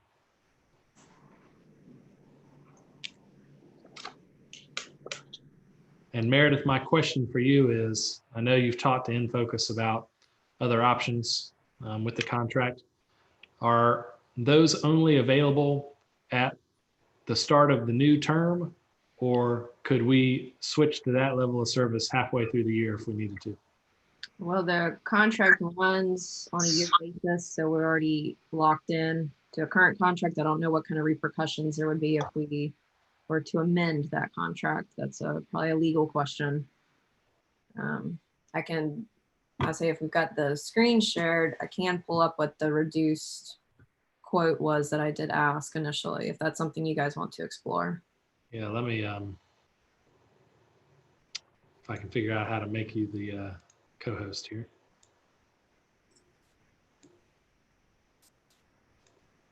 Okay, I think you can post your screen now. Okay, let's see. See if I can figure out how to do that real quick. I'm sharing. There we go. Okay. So we want to look. Okay, so if that is something to look at to reduce the budget, let I'm not sure if you guys are seeing anything yet. We can see the banner of the letter, but none of the content. Now we can see some of the content. Okay, here we go. Is that visible? Yes. Okay, so what you have as option A is 24 hours. That is roughly about 3 days a month is what I asked for to try to get me closer to that 10% budget cut across my department. You can see option B is what we currently have, which is the 1 day a week. So those are kind of the two options I've requested. Of course, before all this happened, I requested an increase, which was, I think I'd gone up to like 5 days a month. So. But that would be for Meredith, the next who year. fills the void? Because we obviously have had the higher level of code enforcement that was needed. So do we no longer have that level of code enforcement, or is that certain levels of code enforcement shifted to other staff? That's something we're gonna have to look at. Honestly, I was doing this to see, this is like worst case scenario. This is, we have to make cuts across the board everywhere to try to get our revenues in line and have a balanced budget. This is not my first choice. But if that's something where we get into a bad situation, then yes, this would be the next place I would cut my budget. And that's where we'd have to shift responsibilities to myself or Kurt, depending on the situation. Meredith, this is Debbie. So you can continue the in-focus service and have your budget balanced as it's shown. Yes. No changes. Okay. I would not want us to change the in-focus inspections if we could help it, because we had hoped to do more, not less. And so to at least maintain what we've done in the last year, I would think would be a good thing. Right. That would be my preference, but it's going to depend on, I guess, the budget financial constraints that the town feels. Right. So the recommended budget for now is to keep with our current level, which is B on the letter there. But this is one of the few areas where we know what a cutback would look like if we had to make one. And so I just wanted to share that with you all now, so that if we get in a situation further down the road where we do have to trim a little more, we'll know what it'll look like in this area. Wilson, I'd like to come in and say I support keeping the level we have now. I think it's made a huge difference in our town and what they've done. Yes, ma'am.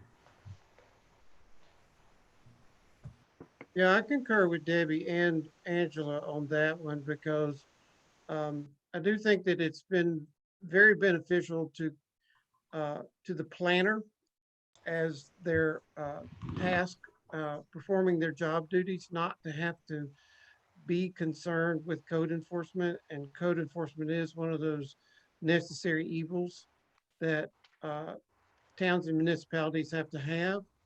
So I would, again, it might not be one of those times where we could talk about increasing, but I do think if we can find a way to maintain, just so that Meredith's job is not changed, I would love to see us be able to at least maintain what we've currently been, the level of code enforcement we've had. Yes, sir. Okay. And Meredith. I was gonna say, to carry on what you were talking about earlier, luckily this year we budgeted to have the High Country Council of Governments come in and do a complete look at our zoning ordinance. It tied in perfectly with the 160D update that was mentioned earlier, which is the state statutes are changing. So you're going to be seeing that in the next few months come before you at meetings. They've gone through, they've done a great job with our zoning ordinance. Now my task is to go through and look at our town codes. So we're kind of tag teaming this process, and those services will have to be paid by the end of this fiscal year. So monetary wise, we're in good shape with that process.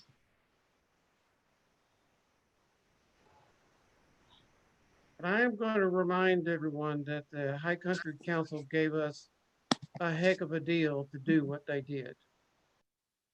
You're exactly right, Michael. They sure did.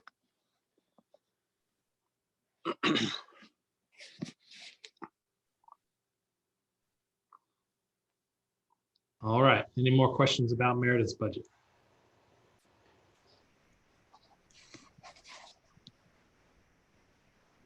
All right, let's move on to the next budget on the agenda, and that's Dale's Public Works budget. So Thank you, remember, guys. Dale oversees both general fund and water sewer functions. So today we're only talking about his general fund functions.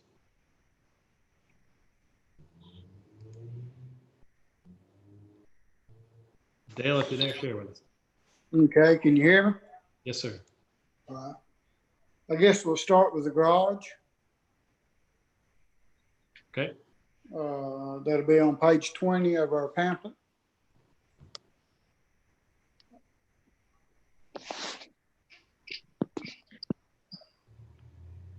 We've done a slight cut in this budget and departmental supplies. We went through all of our budgets.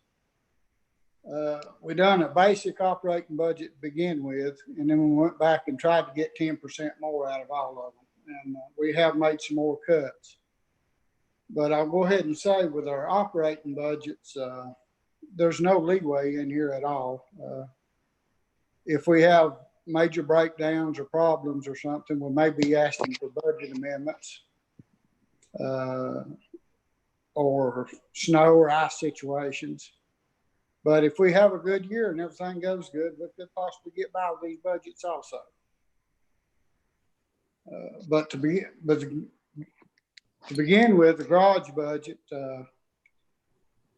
it's just a basic budget. We've cut some on departmental supplies, which will cut back on replacing some tools and some jacks and some things like that.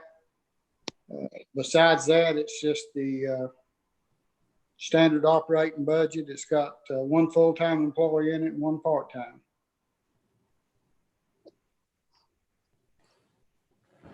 Has anyone got any questions about the garage budget?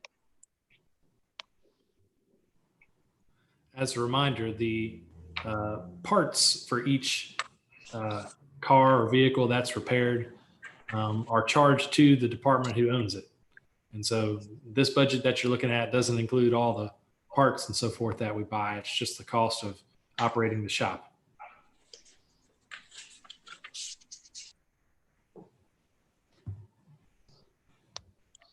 That's correct. There'll just be some basic general items that may be in this budget, like transmission fluid or antifreeze or a lot of stuff they just keep on hand that they don't buy for each individual department. But most items, like Wilson said, is billed to the individual departments.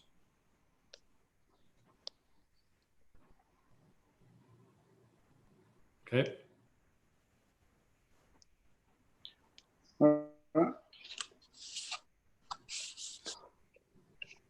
If we don't have any questions, I guess we'll move on. Yes, sir. To page 25, the general fund public services budget. This is actually the budget for myself and my department. I'm the only one in it. My salary is split between general fund and water and sewer fund. And this is half of my budget for the public services department. Really no changes at all in it. Just a basic budget. Has anyone got any questions?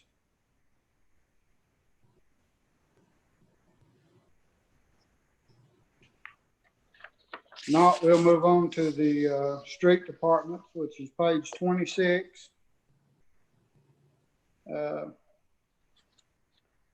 Like I said before, we went through and made all the cuts we could to these budgets because, like Wilson said, the economic times is uncertain. We've cut this budget in areas where we could. One area we have added a little bit of expense is salt in case of bad weather. We had been getting them from the salt from the ham houses in the past years and using it on the streets.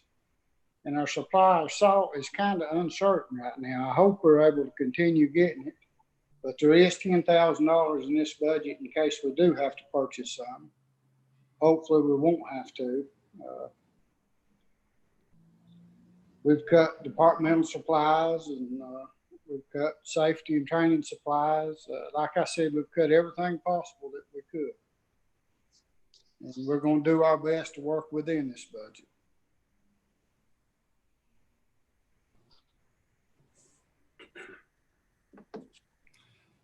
So if, again, I'll remind that we've added a couple of positions to this budget that used to be housed in the Powell bill budget, but now they're here. And so that's why the salary and wage and various personal services lines have gone up, almost doubled in this budget. Yeah, this basically, like he says, is basically what was two budgets in the past. What used to be the Powell bill budget and the street department. It's all being combined into this one. But overall, when you look at the overall picture of both of them, I don't think there's a net increase. That's right. Got any questions on the street department budget?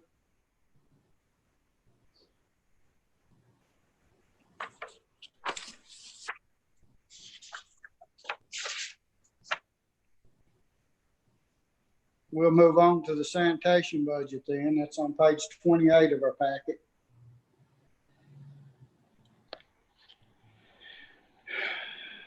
Just a lot, not a lot we could cut in this budget. The cost of operating the sanitation trucks is kind of what it is. We operate just as efficiently as we can at all times. The one thing we did cut, 9 item 4510, was the grinding the brush in this upcoming year.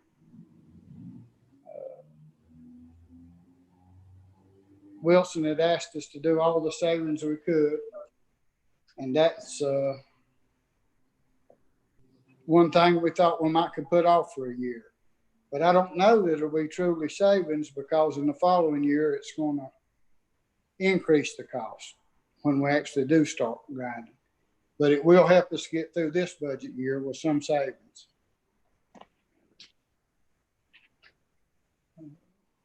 What do we do with the brush this year then? Well, we've got a stockyard up at Flint Hill, and we'll just keep it piled up. We just grind once a year anyway. And we was able to grind here recently, so we haven't got any in stock right now, and we're not hauling any right now.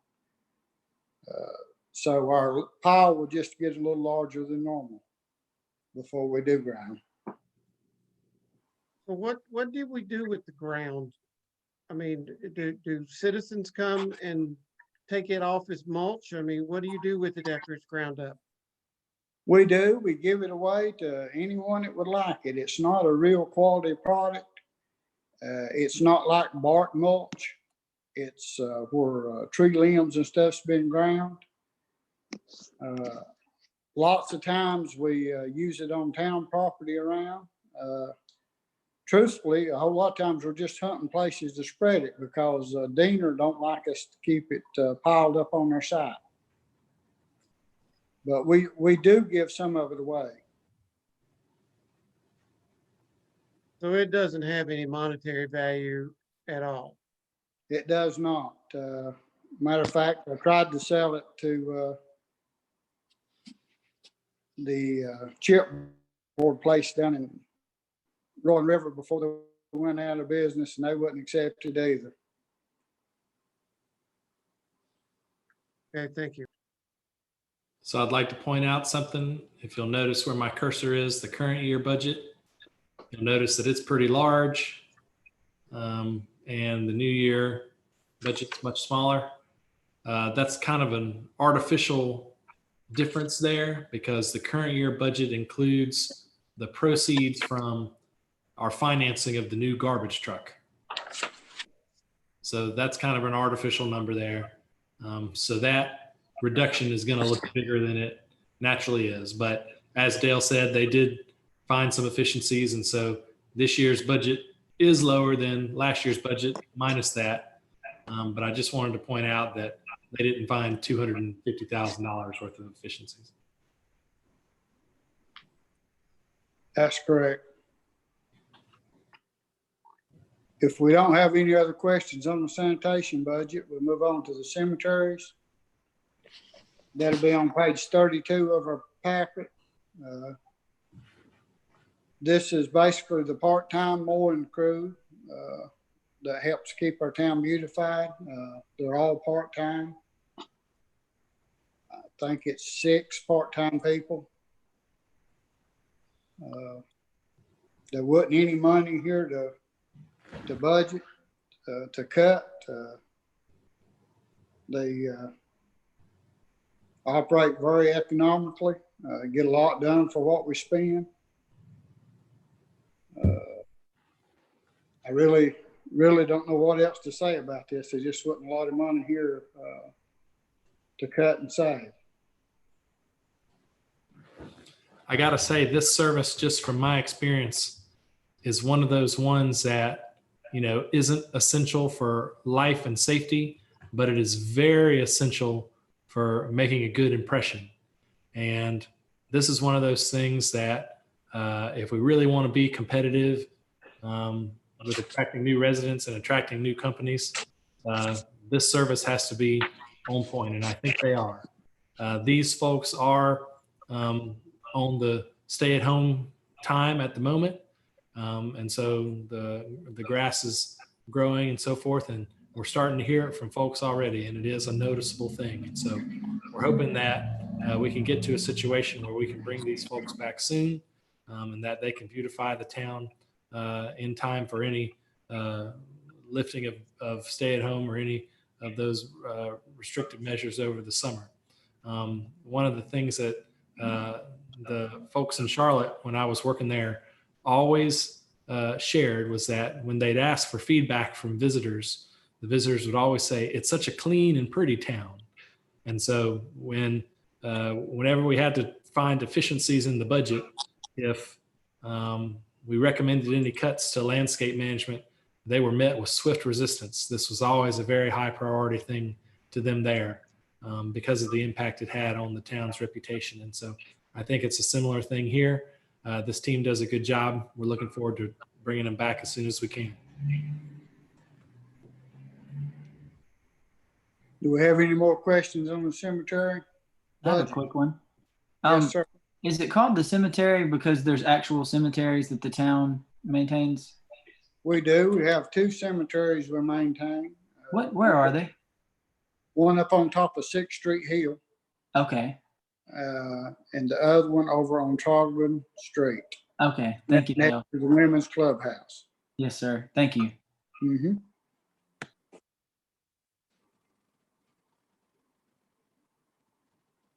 Anything else on the cemetery budget?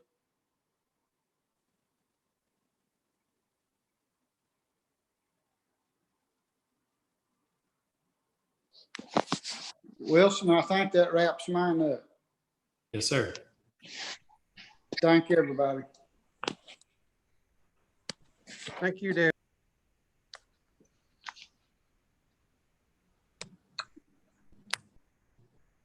All right, any more questions or comments for Dale?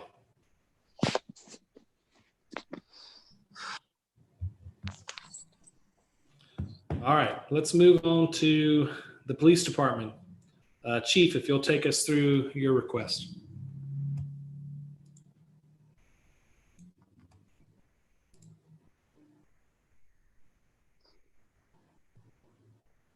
I'm sorry, I was trying to unmute.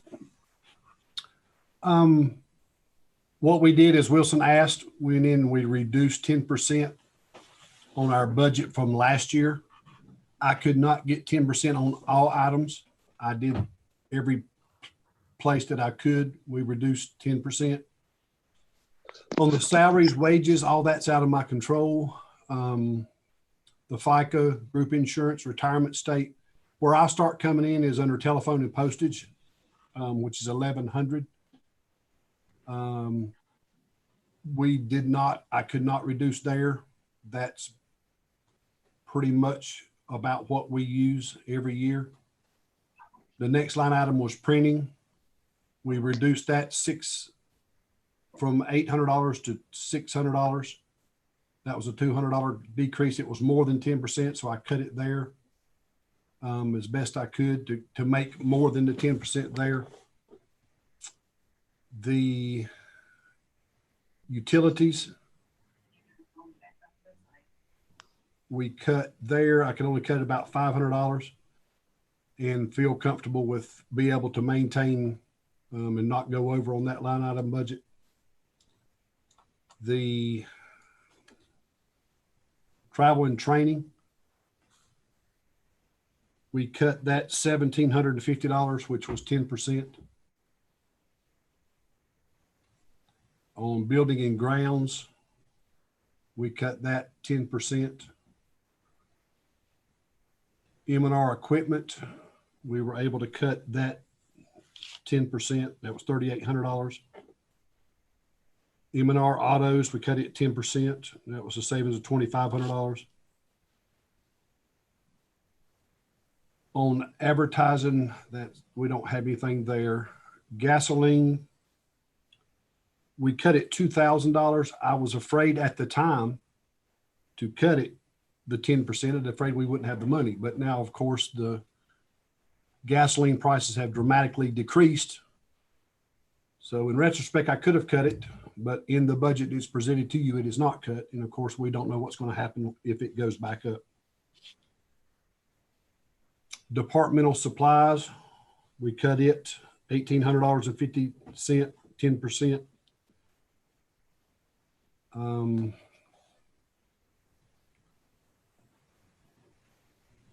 sorry, I'm trying to look at the next thing. Crime prevention supplies, we cut it 10%. The uniform, let's see, safety supplies, we left that because that's where we bring our, use that to buy our bulletproof vests, and I didn't want to take anything out of that, so we could not afford those for the officers to help pay for those. Uniforms, cut at $1,800, that was 10%. Contracted services, I could not get 10% there. That contracted services, that's a $35,000 budget. What that is that is for our part-time dispatch, where we pay Wilkesboro half salary for a dispatcher, and we pay half the salary for the dispatcher that dispatches for us on second shift. And it also is the cleaning services here for the police department, Mr. and Miss Reeves, that cleans our building. So those prices were pretty much in stone. I couldn't cut it there.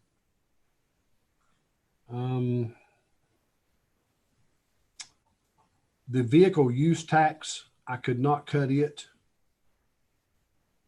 What that is when we buy vehicles, we have to pay taxes on that, and it's a step number. I couldn't take anything there. Professional services, exactly the same thing. What that is whenever we hire a police officer, we have to do, once we do our background, they have to be drug tested, have a physical, do a mental evaluation to make sure they are competent to be a police officer. So those fees, if we hire new officers, have to be there to be able to pay for that. So I didn't cut that. And then the miscellaneous, I cut it 10%. So it's, we have a bare bones budget, as Dale was talking about his. It's operable. We'll make it work. I thank you for what you give us. All right, if you'll notice that they also have capital outlay expenses in the coming year that are a little bit higher. Those are the take-home cars that we pledged to buy for the chief, I guess, starting last year. And the higher number is the result of sort of a correction that we made in the cost of that. Last year, the budget only included essentially the cost of the car. And we were taking the cost of upfitting it and adding the lights and so forth to it out of other places. And so now we've included those in the total. Also, the cost of the cars has gone up a little bit. And so that's why that number is a little bit higher. We will finance the new cars when we buy them. And that's what you see there in the debt service lines.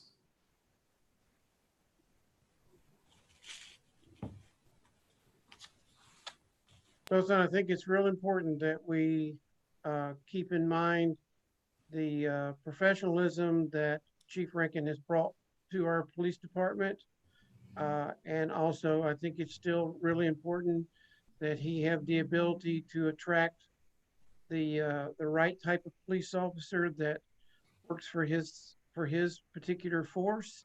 So I still, that budgetary concern about providing these officers with take-home cars, I still think is very important, because I do think retention of quality police officers is also a hallmark of a presentation of our town to the public. So I just wanted to make that statement because I do think it's very important. Yes, sir. Thank you.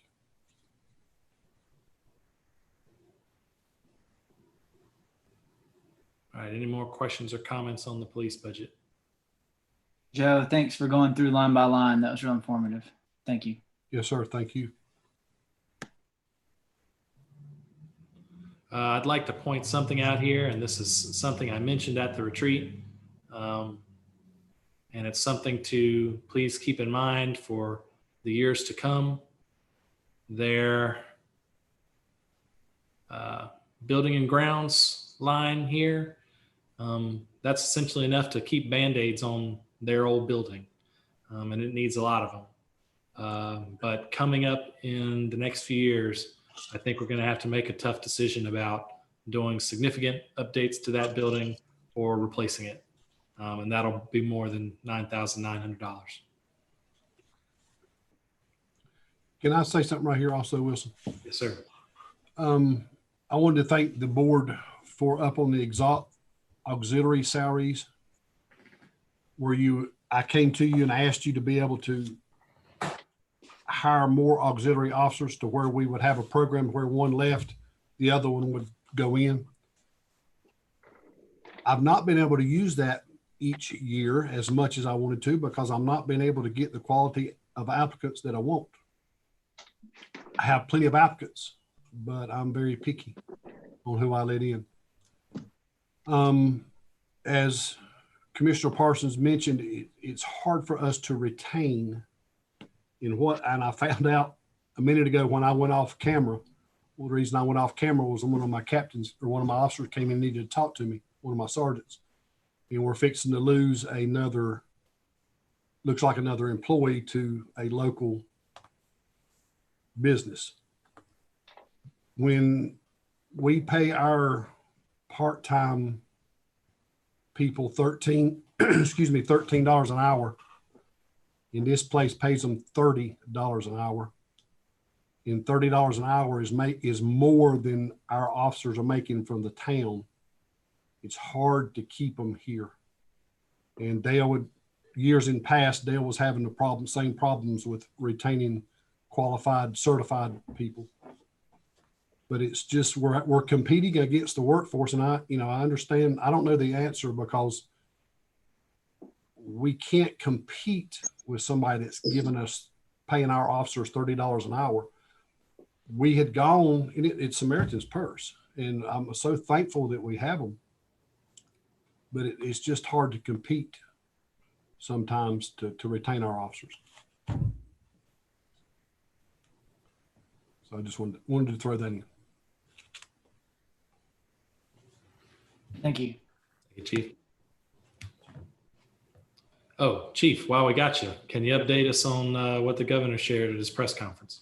Yes, sir. He is issuing a new executive order today, but he did go into what it was. He just kind of hit the highlights of it, said it was going to be affect furloughed workers or workers who were not able to work that were not qualified for unemployment. They were going to make them qualified. He never got into anything as far as lifting the orders. He said a new order would come out at the end, later on in the week, that they would look at a timeline on when to go back to schools, kids go back to school, and to when slowly start opening the economy back up. He said he's very aware that you can't do it too fast and that they are concerned. He said he's talking with mental health professionals, the school systems, all to get a comprehensive plan, but he doesn't want to do it too soon, because if he does, he is afraid that it will come back on us tenfold of what we have now. So he's trying to do it in the best way possible for everybody. That was basically what they said. Okay. Thank you, Chief. Yes, sir. All right. I think we got Nelson on the line now. So let's go back to the parks budget. Yes. I have. Nelson, I'll pull it up for Can you hear me? Yes, sir. Okay, I don't have a lot other than I have cut my budget to 10% like you asked, and I think that we can make it work for us. We've been through hard times before, but all the times are different, but I really think we can make it work with what we've got. Okay. Clearly some of Nelson's expenses, if, for example, I said earlier, the pool, if it doesn't open back up, then clearly we'll have some savings there. However, if we get the all clear, say for July, halfway through the summer, we'd have to make a policy decision at that time about whether we'd want to proceed with the expense of maintaining and opening up the pool only for a half summer's worth of revenue. I think we subsidize it anyway, but that'd be something that we probably want to talk about. So keep that in mind sort of as we go through the summer. The other thing that I'd like for us to keep on the table in the coming year is participation in the outdoor economy program. Remember I said when it started that might be a financial contribution at some point. And I know that in a time like this, it's harder than ever to justify spending money on a report. But I think that the long-term prospects of the outdoor economy project are very high. And I think if we position ourselves just right, it might help in our economic recovery. There's going to be a lot of pent-up demand for outdoor activity once the stay-at-home is lifted and once people can get out again. And I think that if we position ourselves just right, we can benefit from that pent-up demand when it happens. Like I said, we're blessed with a lot of those amenities already. We just got to figure out how to get the word to people, figure out how to use those. I hope we can maintain our commitment to participation in that project.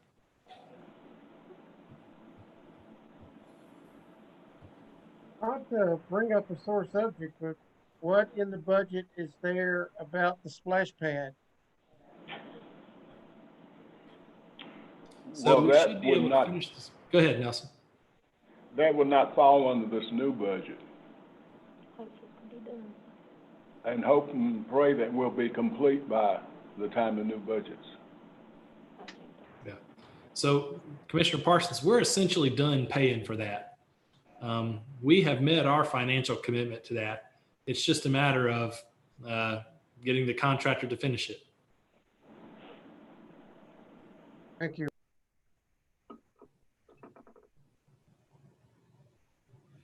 All right, let's move on to Jimmy. North Wilkesboro Fire Department.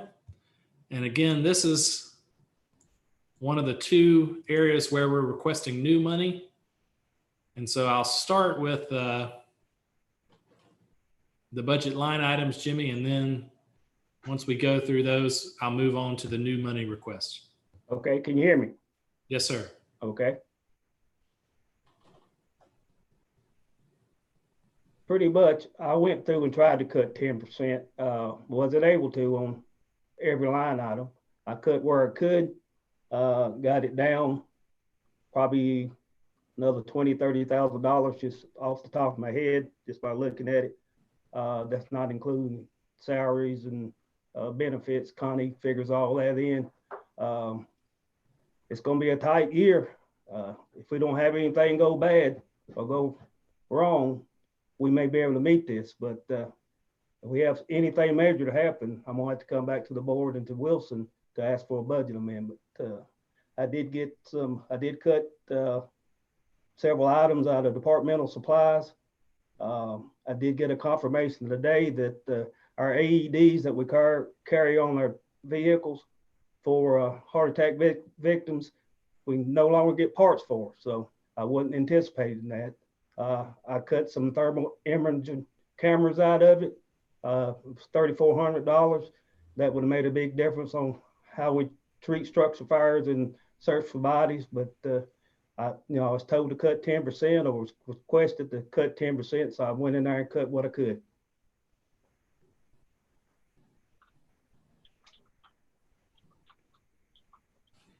Anybody got any questions?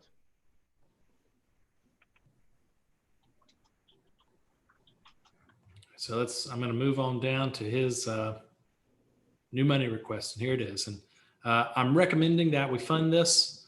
If you'll remember from our conversation 2 weeks ago, that I had different colors for different priority projects.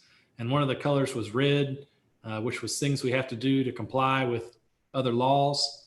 Well, this request for new money is essentially so that we can comply with the Fair Labor Standards Act laws.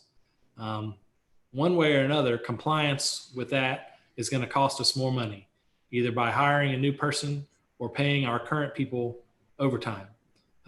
And so Jimmy and I think that it's probably more beneficial in the long run to hire another person because it takes some of the burden off our existing staff, so they'll be fresher when they do work. And also it gives a deserving person an opportunity to work for us full time and to hone their craft in this profession. So Jimmy, if you'd go through a little bit more about what this request entails. It's going to be a Monday to Friday position, 8 to 5. And if we have persons that's going to be out on sick leave, vacation, or other family matters, the person that usually works, if it's granted, they will take the day off and come in and work. And that way they'll be paid their regular salary and there'll be no overtime involved. They would come in and take the person who is on leave. They'll take that 24-hour day shift.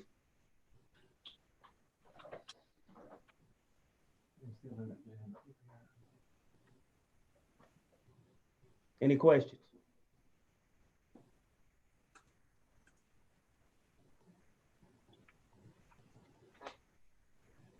And their job duties will be the same thing as the engineers that's on duty at this time. So nothing will change as far as the services.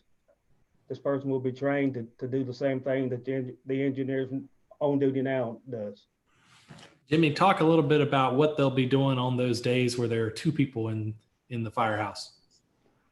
Well, right now, when we don't have two people here, we have to run the bigger trucks. This person's duties will be taking the pickup truck, which we call a brush truck. He will be running the first responder calls in it. He would be testing fire hydrants. He would be doing general maintenance. He would be doing fire life safety events and doing other PR stuff that the engineer has to take his time off to do now.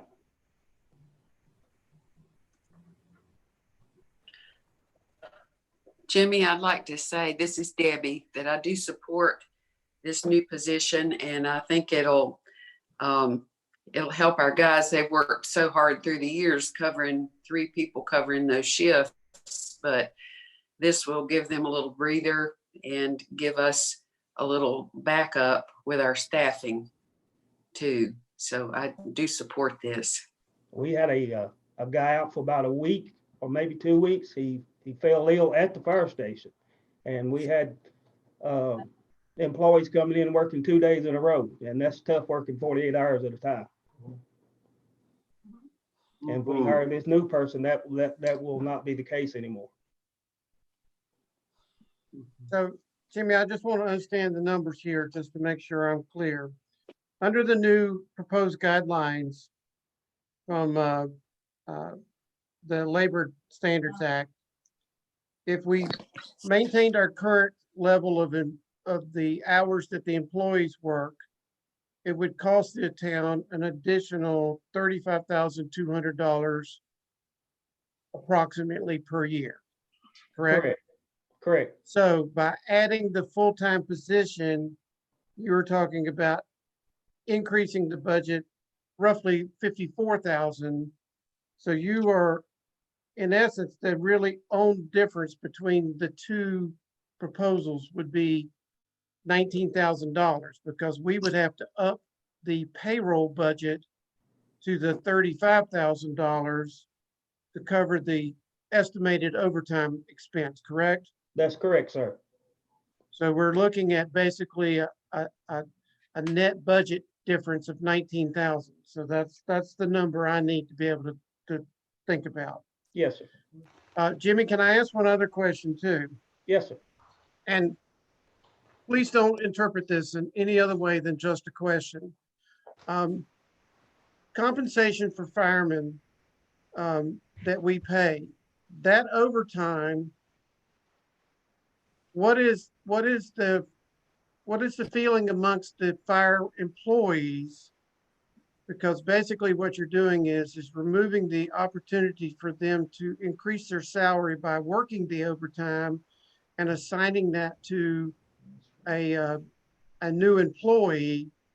So, I mean, what is the feedback that you're getting from your current staff? We have talked about it several times with the current staff, and they've actually all agreed to it, and they have all signed off on the overtime, not coming in and getting overtime. And all of them's pleased with it. Okay, I mean, I value our fire department more than you know. And so I just, my thought is always take care of the people that have been taking care of you. And so that's why I asked that question. Please don't, it's not that I have a problem with the new staff member, I just wanted to make sure that the people that we do have that have served this town in the capacity and length that they have, we're not feeling like something was being yanked out from underneath them. Yes, and that was one of my main concerns, and Connie and Wilson's concern. We went to all of them and talked to them, and they all agreed that this is the best thing for them and the town.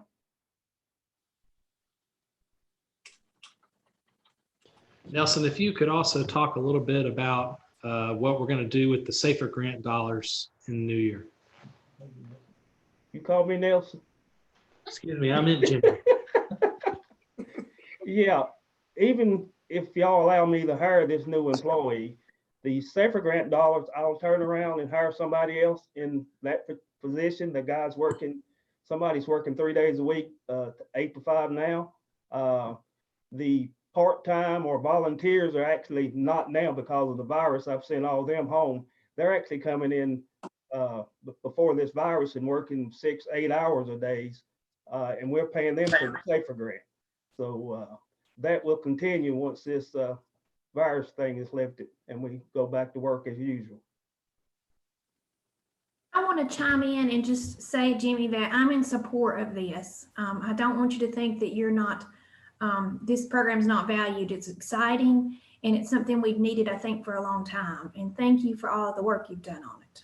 I couldn't do it without y'all supporting that. And the employees here at the fire department's really pitched in, and we come together to make this fire department what it is. Good job.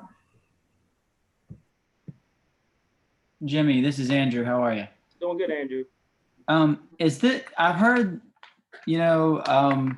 from people that I know that do firefighting stuff, I always ask them questions, and I've heard that the industry is moving more towards what some people would call like a full-time model versus like a volunteer model. Does this take us a step closer towards that direction? Yes, sir, it does. It's slow. It's a slow process, but it does.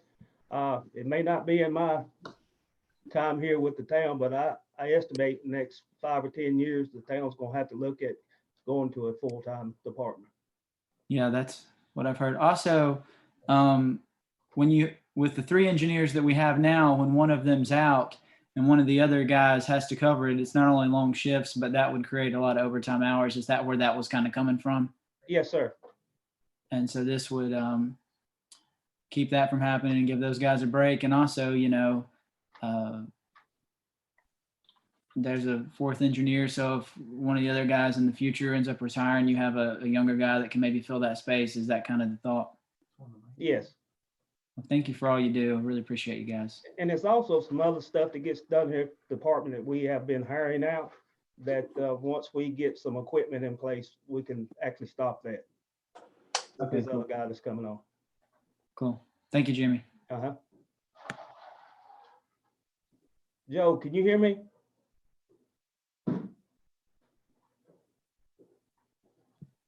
Joe Rankin. Yes, sir. Those thermometers come in. Do you still need one? Yes, please. I'll drop one by the station when I leave here. Thank you. So one of the things that is encouraging about the fire industry is that, as we've seen with the SAFER grant, there's often grant money available from the feds and other sources. And so we'll continue to pursue that throughout the year. And of course, we'll always bring opportunities to you before we apply to them. But I bring that up because there's one we're exploring now. And so you might see that on your agenda here in the coming weeks.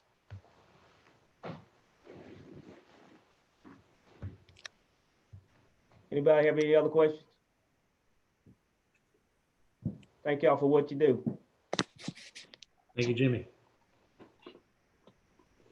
All right, so that does it for our operating departments. Before we move into the special funds, are there any questions or any comments for the department heads? Other than thank you for all the work that you've done on preparing these numbers. I mean, I know that, this has all been very difficult, to come up with numbers and savings and try to keep us all on the right track and moving forward. So I just want to thank all the department heads for the hard work they've done. And this is Debbie. I feel like the department heads must once in a while wish we would come across a windfall so that they could implement some of the fun things they hear about, excuse me, and see other communities doing. And I'm just very grateful to them for being able to go back to the drawing board and cut back and try, because I know it's genuine, and thank you very much. All right, so let's take a 5-minute break and then we'll come back at 3:36 and power through the rest of the agenda.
Yeah, Mr. Jeff Petrie, my phone number is 232-409-7929.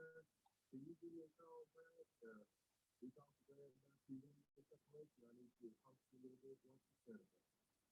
Thank you very much.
We'll return in 90 seconds.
All right, let's continue here. So we're down to the miscellaneous part of the agenda. We're a little bit ahead of schedule, which is good. So let's go into the various areas described there. The first is employee compensation. So on the summary sheets that came with your package, I described it as personal services rather than compensation. And that's because I lumped other expenses associated with employment like FICA, health insurance, unemployment, all those additional things that we pay on behalf of our employees into that line item. And those vary from year to year. For example, last year we got a better deal on insurance. And so the insurance cost went down a little bit. So the personal services lines, as you can see, they vary a little bit from department to department. And that's because those various expenses, it's also workman's comp and that kind of stuff, change from year to year.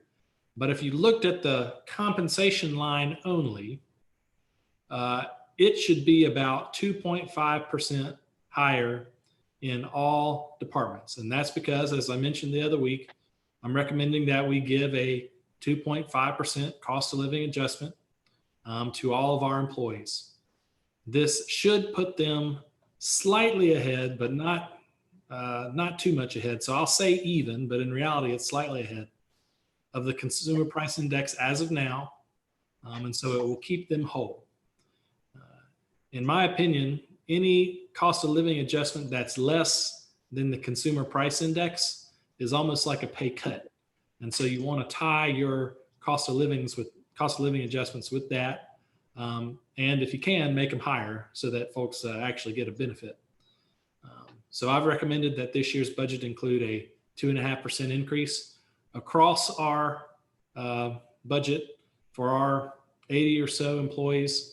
That equals around $77,000. And I think Connie has some information about what it would cost to do a 3.5% and a 4.5%. My recollection was that, I don't have it in front of me, but my recollection was that 3.5% was about 100,000. Connie, do you have that information?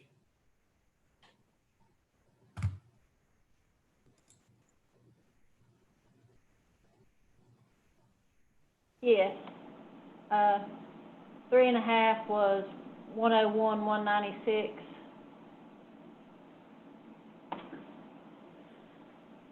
Did you hear me? Yes. Okay.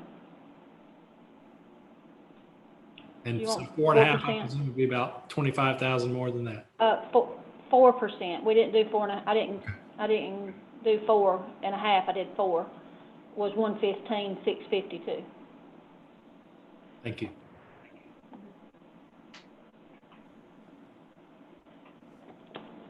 Oops. All right, so let's move on to the next miscellaneous area. And that was the public building fund. And that is what it sounds like. It's essentially the fund that we use to fund all our facility expenses in. And so it's everything from renovating, upfitting, repairing when we need to utilities for our buildings, our general fund buildings. So you can see that here. You'll notice that it has no personal services lines because it's not a department with employees. It's just a fund that we pay for our buildings out of. We usually have some savings in this bucket, but we try not to budget those savings because this is our hedge against something major happening. If a meteorite fell on the roof of Town Hall, we would pay for it. We'd pay for the repairs out of this budget.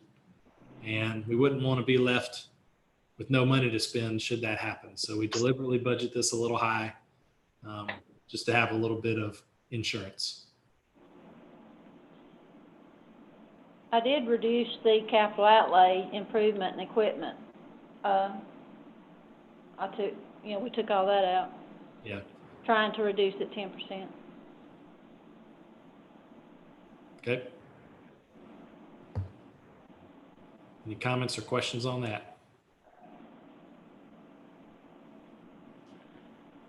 Hearing none. Let's see.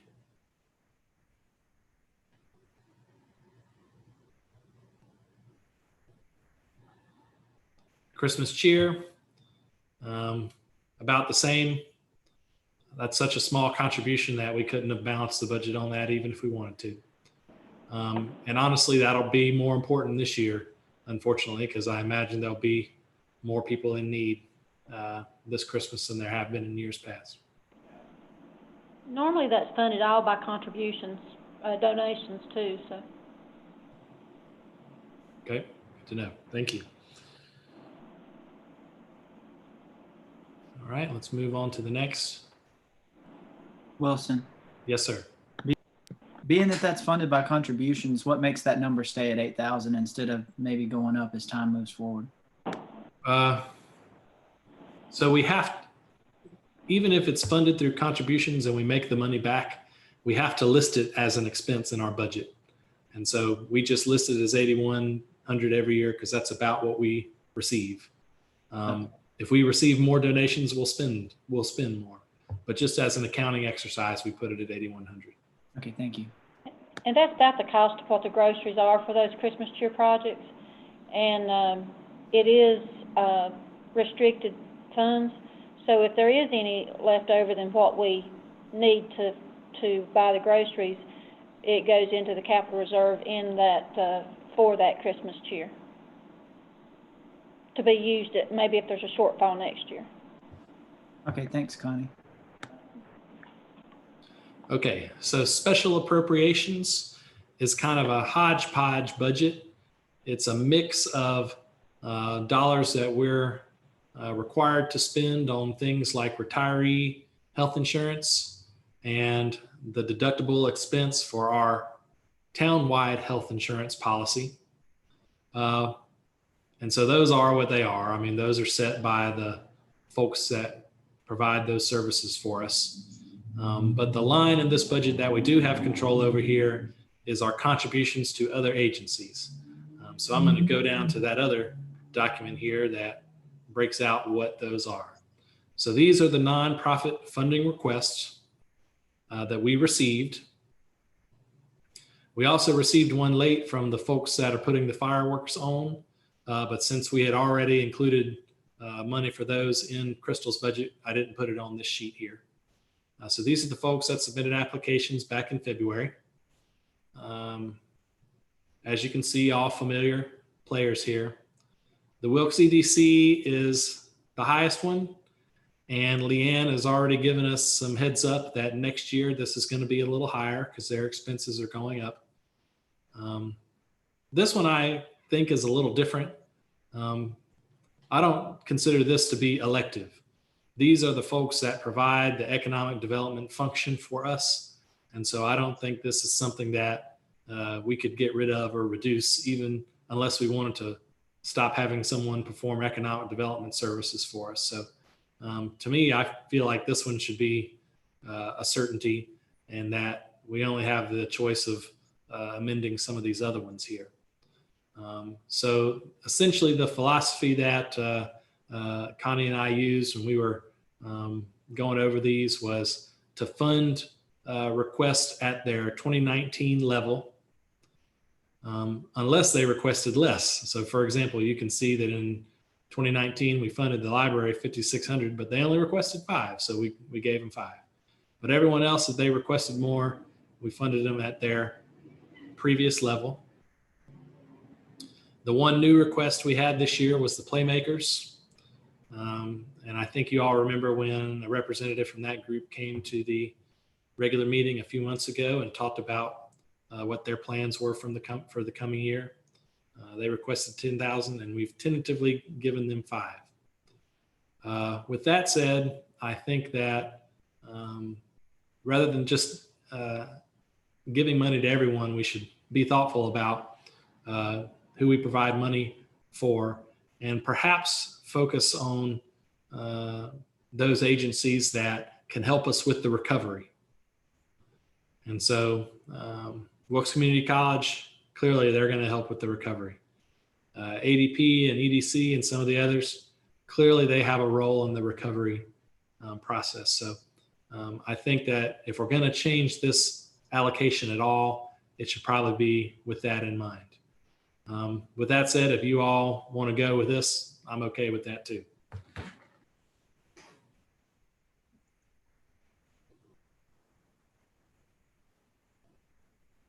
What's the board's thoughts on the playmakers? Michael, the thought I have on that is that's a asset to the town. I wish that it was able to become a thriving center of activity. I'm not sure $5,000 can really make a difference for their, you know, is it enough to really help them in a meaningful way? That's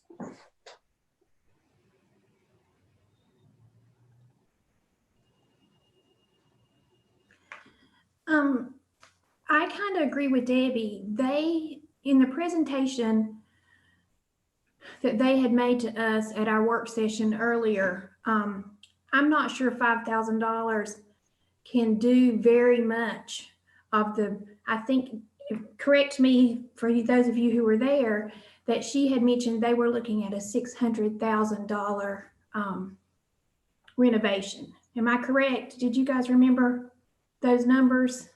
I remember it was pretty staggering.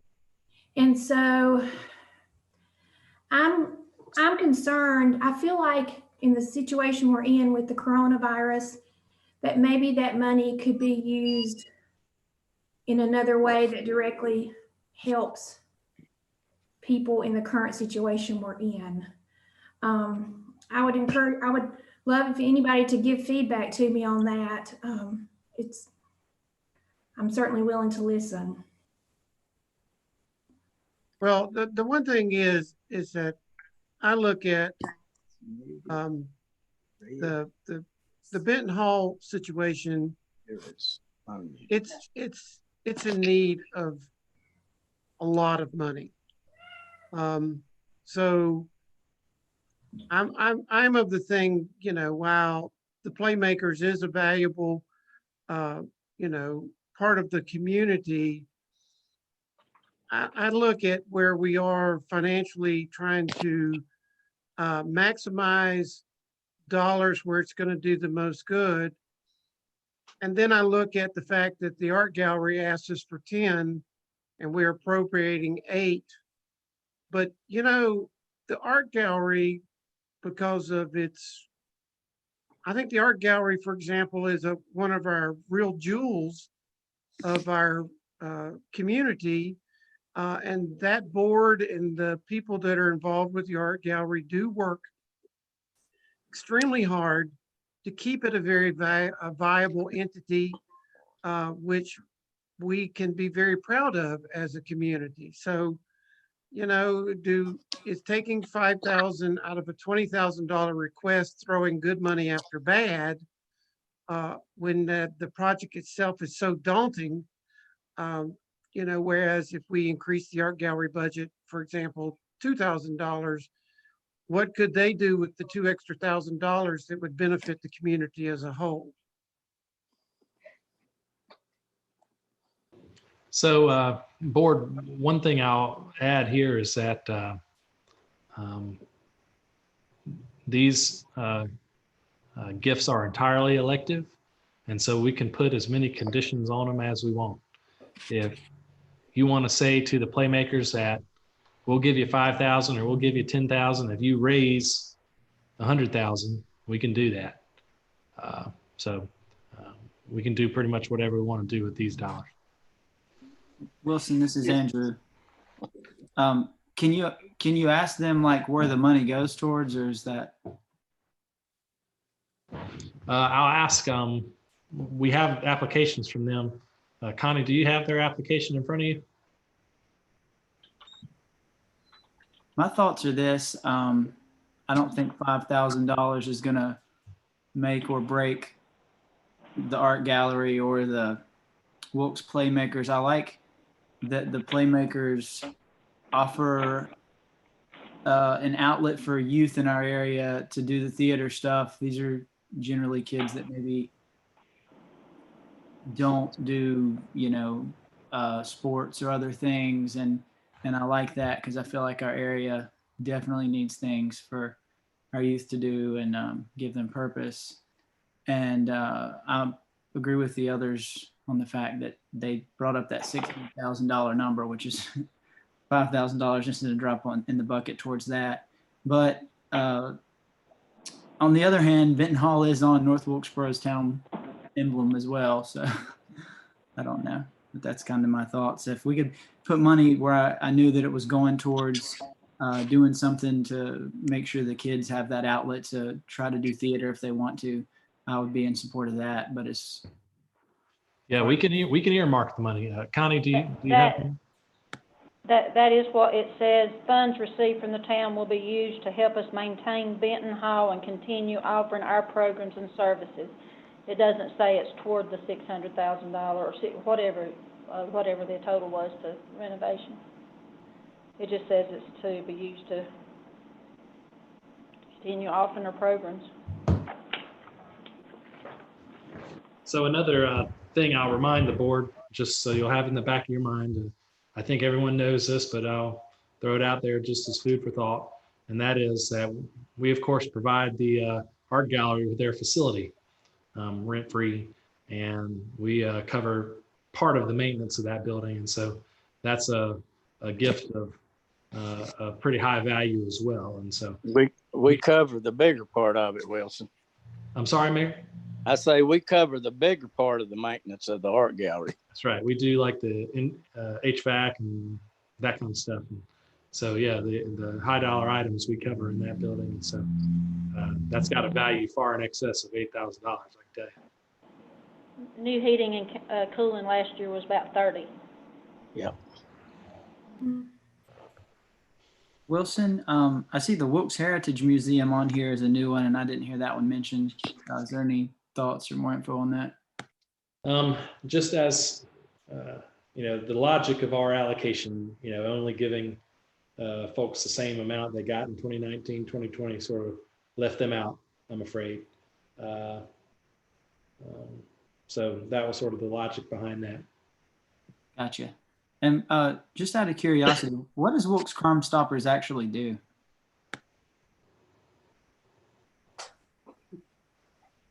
Chief, are you still there?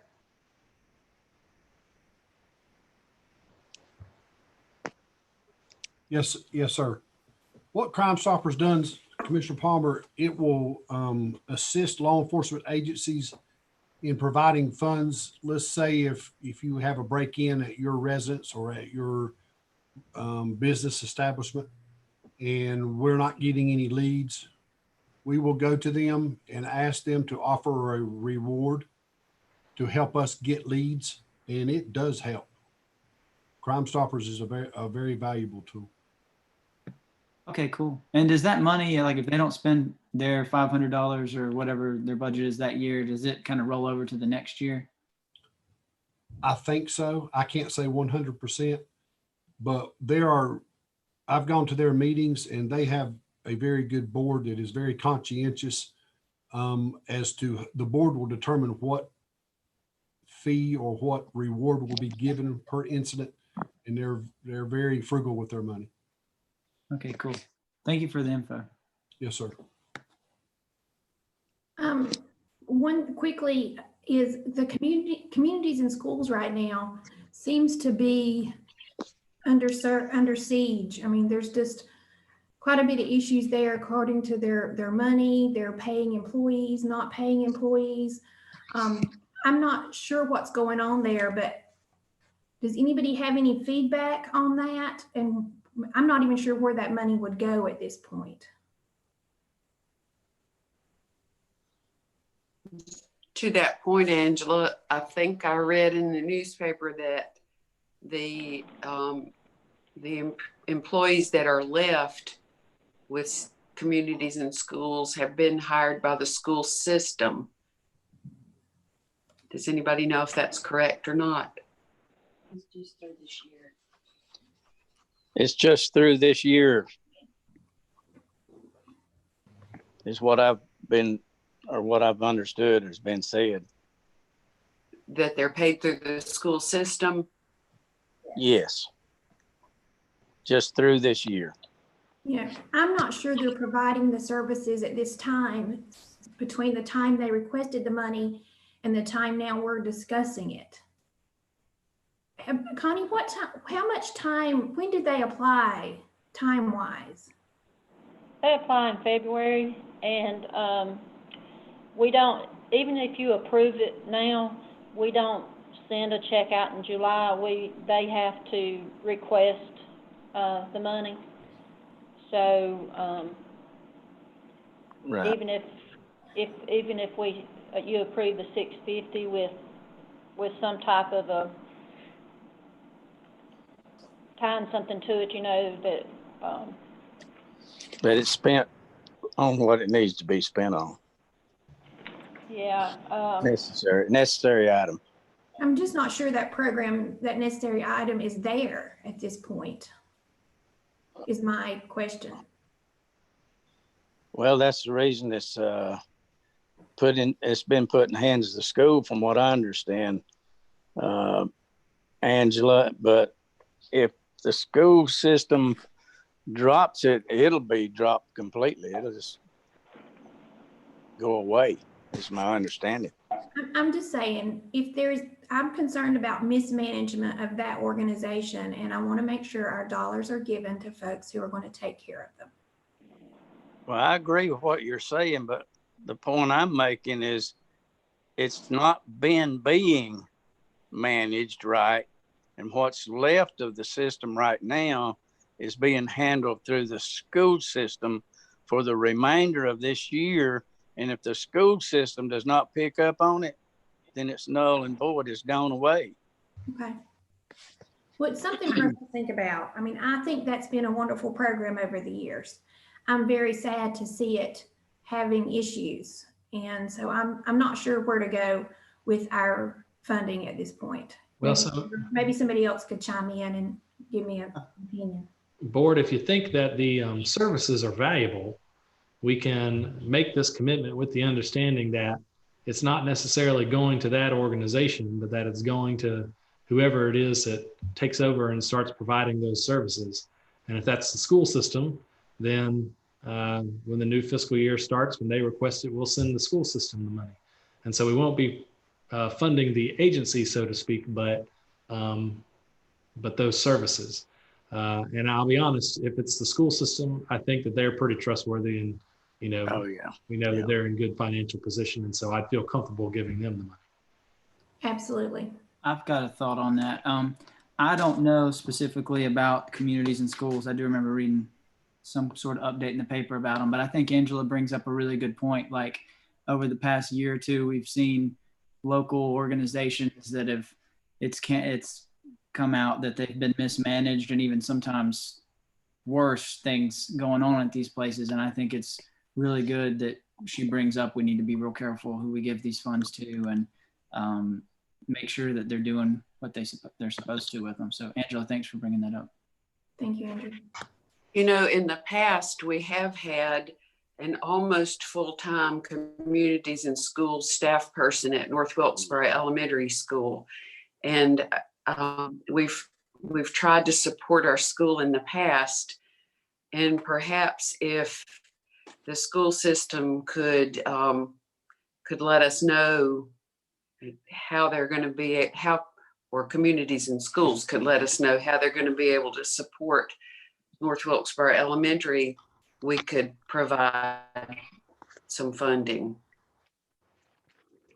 I think earmarking it for North Wilkesboro Elementary is the perfect solution, I think, for all of us.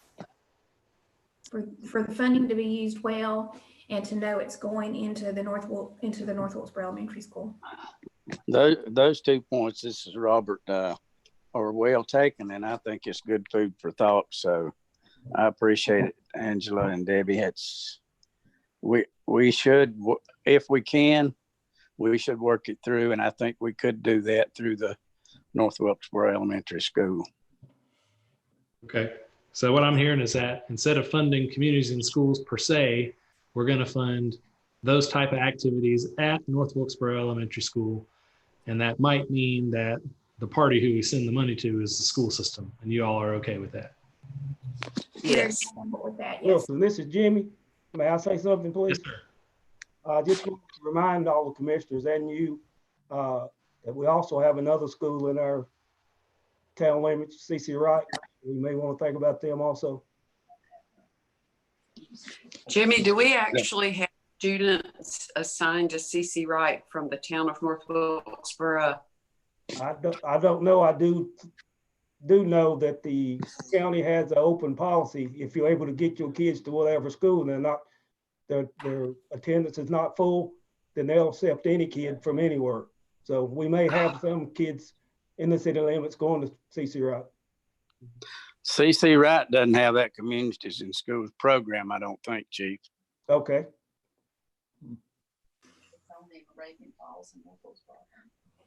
Moravian Falls and North Wilkesboro are the two. Okay. Okay. This is Andrew. This is off subject, but I'm glad to see that we're still going to send money to the Catherine Barber Memorial Shelter. I see tents around Wilkes County in public places. There's one in the woods near my house. I think we have a homeless situation here, and I would like to see the county look to addressing that, and maybe the towns. It's a kind of a controversial situation in a way, but it's not going to go away on its own. And I'm glad to see that we're still supporting that. And I would like to see in the future, maybe our community as a whole, not just North Wilkesboro, look for a better solution for that. And I'd just like to say that while it's on the list here.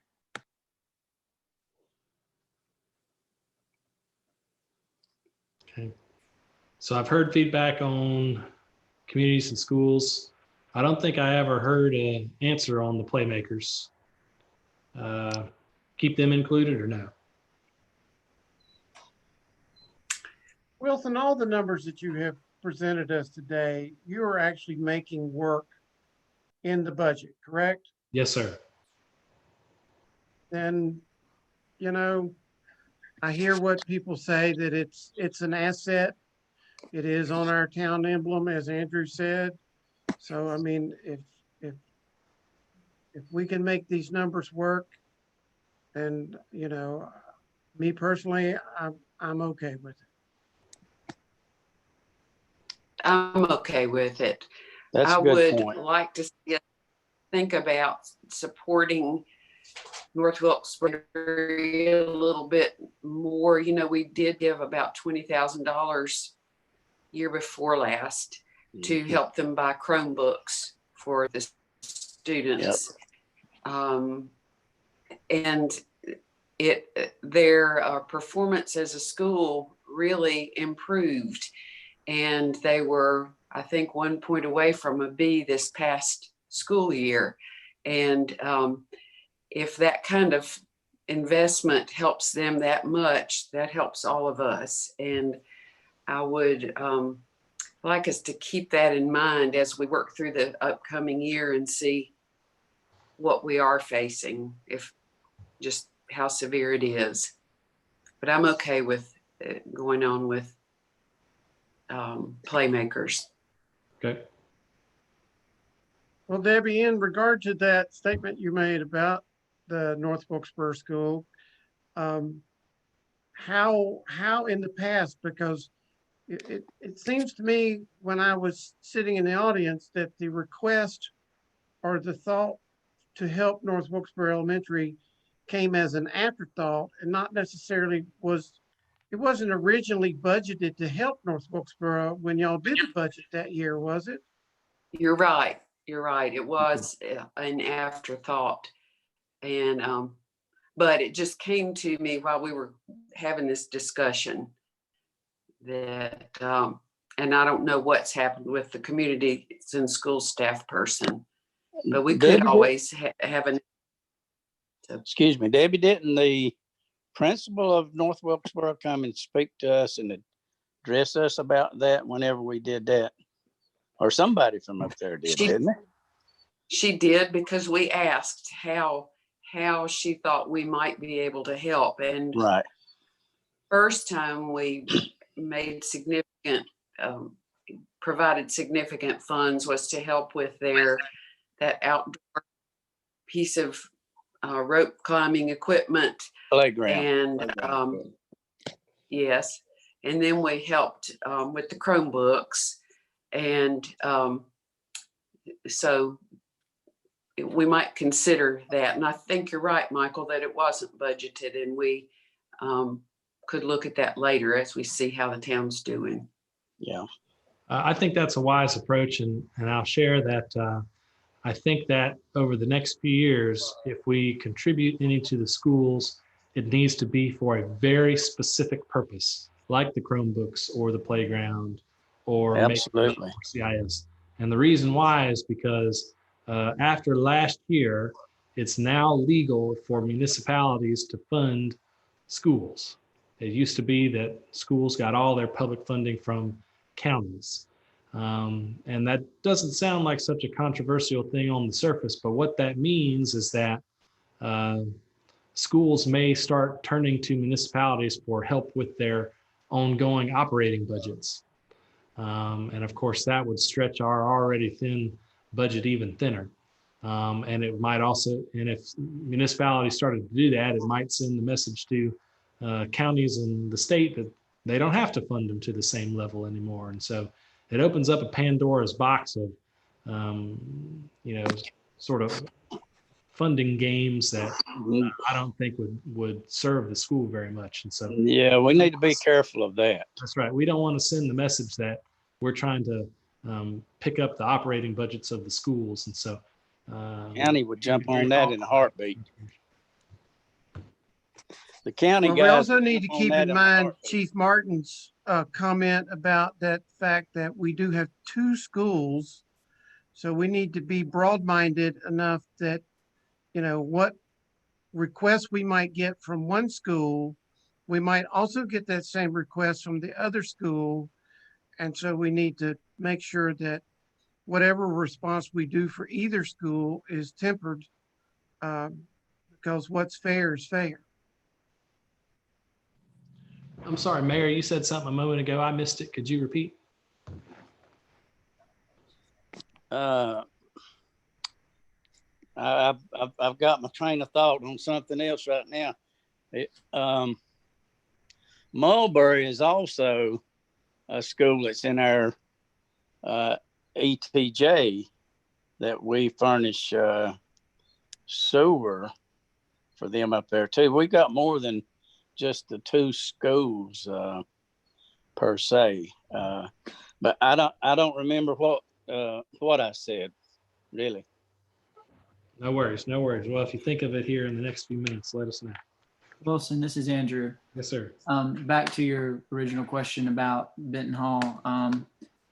I'm okay with sending them money, particularly because I've seen some of the stuff they do for kids. There's things, that I believe that they have a lot of potential over there, and I would like to see things be better. But I know for certain kids, it really gives them a good outlet to do things and build confidence and stuff. And so for that, I would be in favor of it. And kind of what Debbie was saying about buying the computers for schools or specific things, I would also be okay with seeing on a regular basis, like, what do the schools, do they need anything specifically? Because I believe that one of the things we talk about as a board a lot is, wanting to see people come to our area. We specifically talk about, people maybe moving here for Samaritan's Purse. And the first thing that those moms and dads are going to do is go check out the school system. And if they're going to move to North Wilkesboro, they're going to see the ratings at North Wilkesboro Elementary and just the school in general. And I think anything we can do to help that, it helps our community and it helps those kids. Be in full support of that. That rating has been increased over the past 3 to 4 years, I think, maybe 5, Andrew. That's on good North news. Wilkesboro. Yeah. That's good. And Wilson, back to your point, I don't know if I was talking about communities and schools or funding the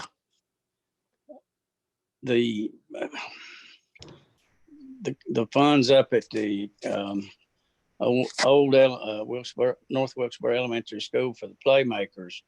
But I think what I was saying on, and I'll say it on both of them, we do need to try to help, I think, what we can, and we need to take this up in further discussion. We could rattle it around all evening about helping, as Andrew has said, with the Playmakers. There are a lot of young kids that are involved in that. And we also, communities and schools, we do need to look at funding what we can with that and make sure that the funds that are funded are being spent. I think it was Angela and Debbie both said, on the things that are necessary for the program. So I think that might have been what I was alluding to when you asked me that. I'm not sure. Yes, sir. Okay. All right. So any thoughts or comments on this topic? All right. So we got 45 minutes. I don't think we'll need it, but that's the time check. So we've been through every corner of the operating budget here. We've gotten some clarifications from you all. We've heard of some ideas. So now I want to move on into the adds and deletes portion. And I'm going to pull up my crude spreadsheet here. So as you can see, I've got an add column and a delete column and then some totals down here. So if there's anything that you want to change or amend, and I think I heard one from Commissioner Ferguson already that I'm going to add here, and this will kind of be an illustration of how this works. Commissioner Ferguson, did you say where you wanted to send that money to? Well, I was thinking about $30,000 to go to the EDC's Fund for Distressed Businesses. Okay. Yes. And then the remainder in, I've forgotten what you call the savings, sort of. The fund balance? Yes, yes, thank you.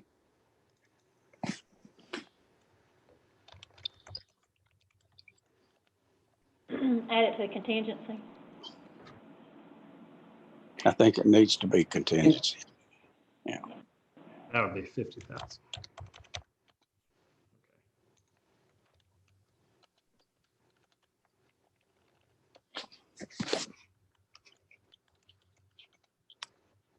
Okay.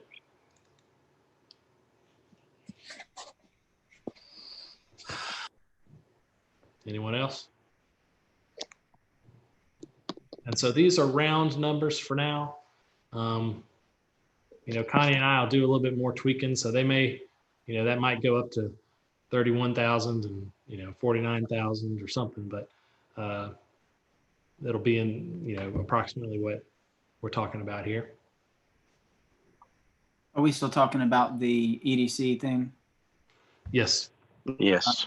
So if you have a different idea, Commissioner Palmer, about where you want to draw that money from, now's the time. I mean, Commissioner Ferguson's proposal is just a proposal. If you've got a different idea, let's hear it. Yeah, I would like to ask Commissioner Ferguson where she came up with that number, and I guess get your input, Wilson and Connie's, on is that good? Can we do more? Do we need to do more? And kind of figure out a good place to be. The way it sounded from Leanne, she said they were trying to raise $200,000 and help 100 businesses. So that sounds about like $2,000 per business. And you're talking about us doing something. And I kind of 30,000 for the relief fund. Yes. Yeah. What was the logic behind that number? Yes. Yes, sir. Okay. Well, I can't really give you the logic behind that. It was just looking at what we were saving, what might be utilized, and maybe there could be some stipulations But one thing I have learned from my short time on the EDC board is I believe they do a really good job with their grant programs. And they're very thoughtful with the businesses they choose, and they are good stewards of their money. And so I trust their judgment in the groups that work on these projects. And I do feel that we live in an area that was already poor and people were struggling, and they're going to really be struggling. So just, you know, that's not set in stone. So just, we heard Leanne say 200,000. If each town gave 30, there's 60. That leaves some for the county, hopefully. And then that still leaves a lot for, I guess, businesses and the public to give to the program. Commissioner Ferguson, thanks for all you did with that through the EDC. And I don't have any idea. I was just asking about the number to see like if you base it on something, but I definitely think that it's a great idea and we should do something. And I guess Wilson and Connie, if you had some thoughts on maybe what that number should be and come back to us, whether it was more or less or whatever, I would be real interested to hear it, because I think that there's a good chance that businesses here are really going to need it. Is that money going to be earmarked for North Wilkesboro businesses, or will it be anyone in the county? So I've asked that question of the group, and we don't have an answer yet. If our contribution is contingent on that, then I'm guessing that would inspire them to negotiate with us, because I think that they want the money more than they want it to be free of conditions. But with that said, I would recommend not putting too many stipulations on it, because then if everyone does that, then the money's not really as accessible to the players in the economy as it needs to be. I agree. I'll share with you, Commissioner Palmer, that Commissioner Ferguson's number was a little bit higher than what I was going to propose, but it's the same order of magnitude. I was kind of in the 27,000 to 26,000 range. And I think that that's a good sort of range to be in, because it's enough to actually help, 10 or more businesses. But it's not so much that if we lose it all, it's going to put us at significant financial risk. Yeah. Thank you for that, Wilson. I was going to say to Andrew, it's a good question, but that 30,000 is just a good starting point, Andrew. And, we've got time. We're going to be spending more time with in our meeting Thursday, and then in our board meeting. So, it's a good starting point for all of us to think about. That would be my take on it. But thank you for your input. Thanks. And Wilson, to be clear, I'm not saying there should be stipulations, because the way I see it, people that live in North Wilkesboro, our citizens, work at businesses in Wilkesboro and in the county. And I feel like in that sense, we're all the community. I hope we're able to do something that's meaningful and helpful, and that people see it and appreciate it too, because I believe they will. Sir. One thing I'd like to add is I think by contributing this money and not stipulating it being for just North Wilkesboro, we need to make sure we are informing our North Wilkesboro businesses that it's there, the ease of availability. I mean, the second the money hits we need to be on the pavement talking or calling business owners and informing them, because people won't know. I mean, when you're in a crisis, you don't realize, you are worried about the now and today and not what's coming up in the future or what's around you. So I think that's up to us to inform folks that it's there, our citizens. Okay. So you see, I added outreach for relief fund there, and I put a couple question marks. That could be something that we do with existing resources. If we want to do it really well and we want to spend a little bit of money, maybe we'll take it from the same source that we're getting the relief fund from in the first place. But just as a reminder to the board, this is for FY21 budget.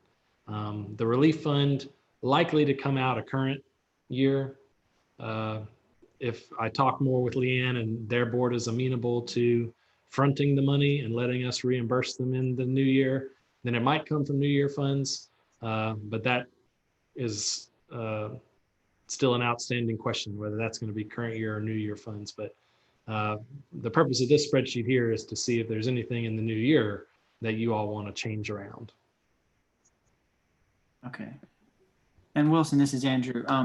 I think as far as dealing with the EDC on that, it's probably important that they and us try to see that come to fruition sooner rather than later, because if you have, once things start rolling again, if businesses fall out because they can't make it or whatever, then yeah, it wouldn't be helpful, obviously. Yes, sir.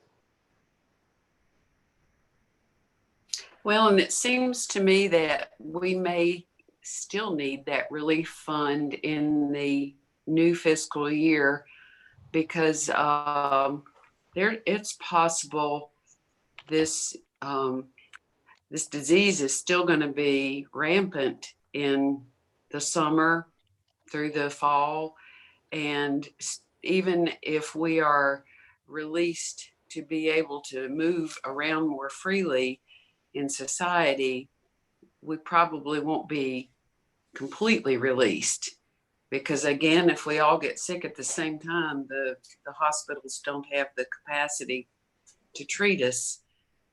So I could see this extending into the next fiscal year. Yes, ma'am. And Commissioner Ferguson, you bring up an interesting point and something that I should have said at the beginning, and that is all the projections and so forth that we've talked about today were made under the assumption that we have one wave and that we start to recover at some point in the next fiscal year. But if there's a second spike in the fall and another dip in the economy, then those projections didn't account for that. So we'd have to work through that again as well. Wilson, your projections also. And the $30,000. Sorry. Go ahead, Michael. No, we're still talking about this, Debbie, so go ahead. I'll ask my question in a minute. Okay. And the $30,000 to me is just a starting point. So, you know, that's it. Just take it for that. Yes, ma'am. So thank you.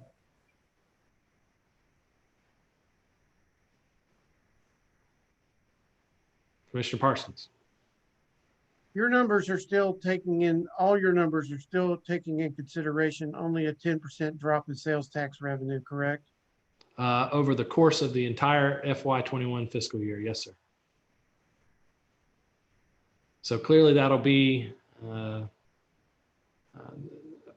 in my opinion, that assumes some type of recovery, because I think that it'll actually be more than that during the summer months.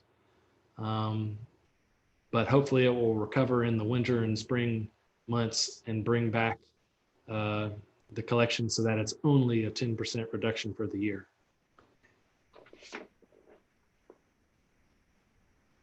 And Meredith's budget proposal also includes keeping the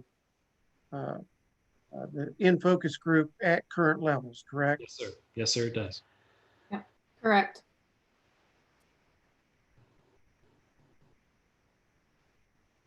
Oh, this does not include the discussion we had at our meeting with doing a non-residential building or building code right.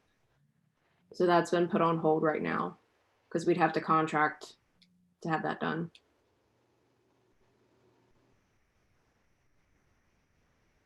Meredith, do you know how much you would estimate it would cost to have that non-residential building code contracted? I think it was a few $100s. I asked in focus since they're familiar with our town codes, they're familiar with. And let me pull up the email. I did get a quote from them on it. So Let me pull that up really quick for you guys. Okay. It would be, if John was, he would be the one probably writing it. Just to write it would be $540. If he wanted to also present it, not me, it would be $830. So it's pretty minimal cost, but then of course the enforcement side would be, additional that we would have to discuss. So let's just We do talked- some rough math, Meredith, with that. If they wrote it and we implemented it and we hired them to enforce it, would that be another day a week? Like, what would that look like? Well, we could start slow and do our current level of service and see if it triggers another day. It's easier to add another day on and rewrite a contract, I'm sure, than reducing services, but that's another legal question.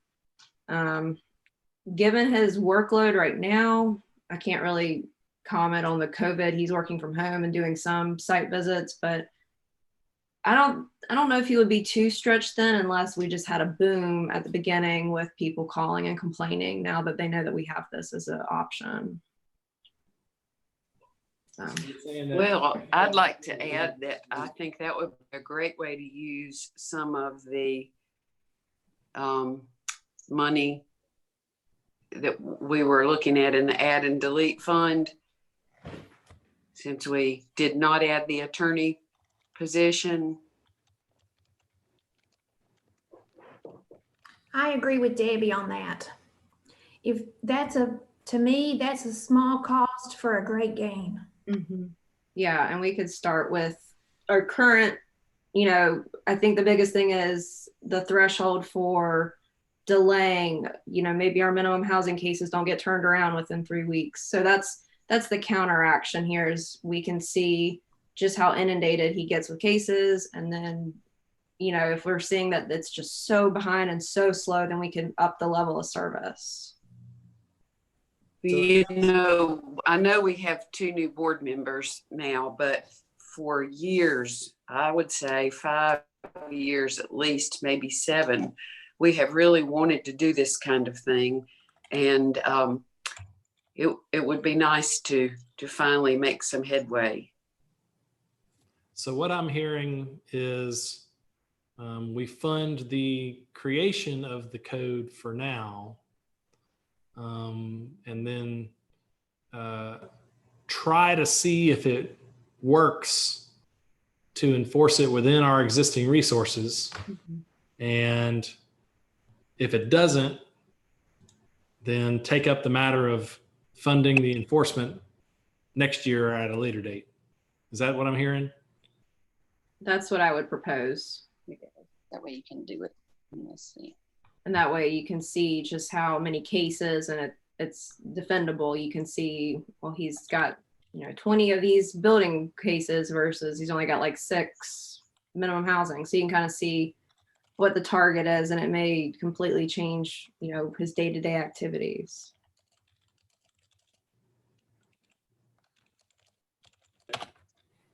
Yep. I guess you could reduce the contingency fund by $1,000, could you not?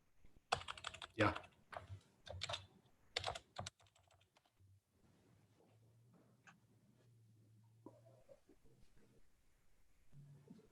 And it may be cheaper if I get him to write it and then I just present it to you guys. So that would be a savings there also. Okay. We'll just use round numbers for now, Meredith, just so Sure. for budgetary purposes. Yep. Okay. Any other adds or deletes that folks want to make? Wilson, it's Andrew. Yes, sir.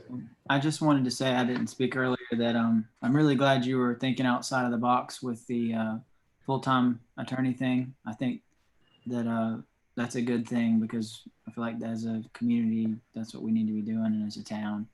And although right now definitely doesn't look like the time to do it, I appreciate you thinking outside the box on that. Yes, sir.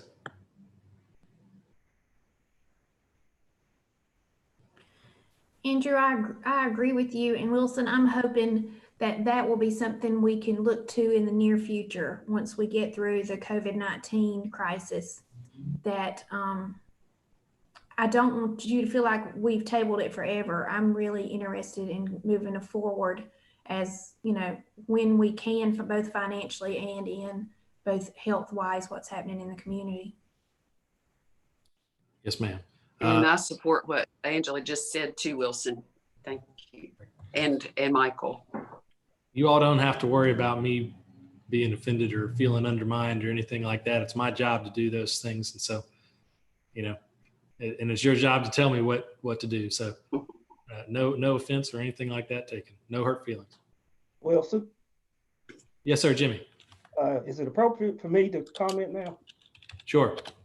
I would really like the board and you too to consider me probably adding about $5,000 back in my budget for, one would be for AED that we no longer can get parts for, I mentioned before, and the infrared cameras that would really be helpful in search and rescue and actually structure fires also.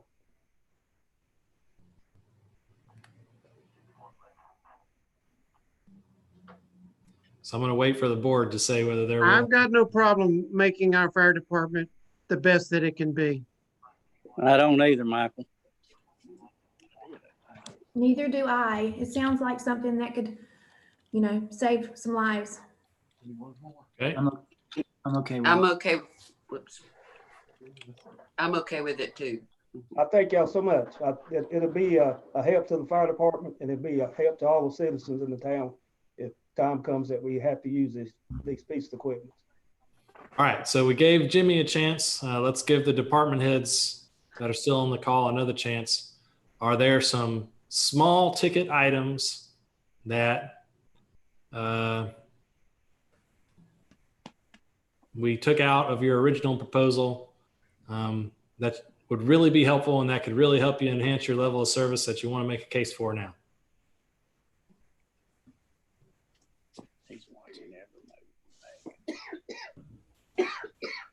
I was going to be funny, but I'll be fine. Everything's good.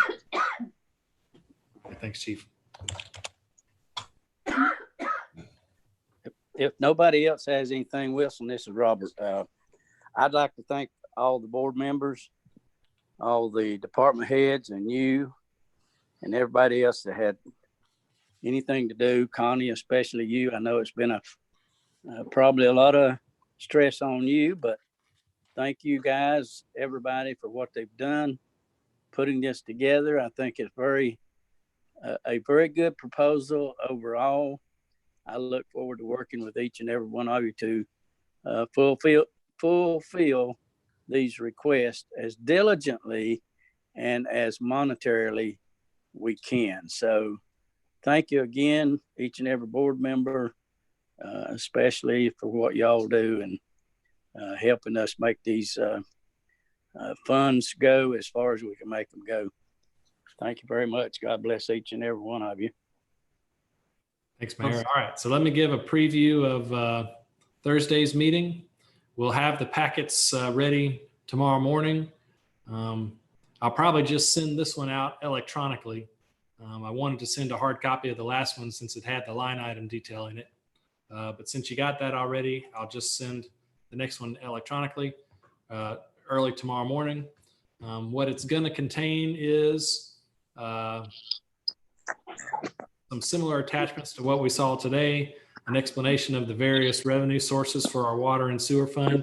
It's also going to contain 4 illustrative rate scenarios. And when I say illustrative, I don't think any of these scenarios is exactly what I'm going to propose, but they're intended to show you the effect of perhaps raising one source of revenue and not the other, or the effect of a drop in consumption would have on the rates we need to show. I equate trying to figure out a rate proposal for you all to turning some dials. You know, you turn one and then you got to turn another and you got to turn them until you get them just right.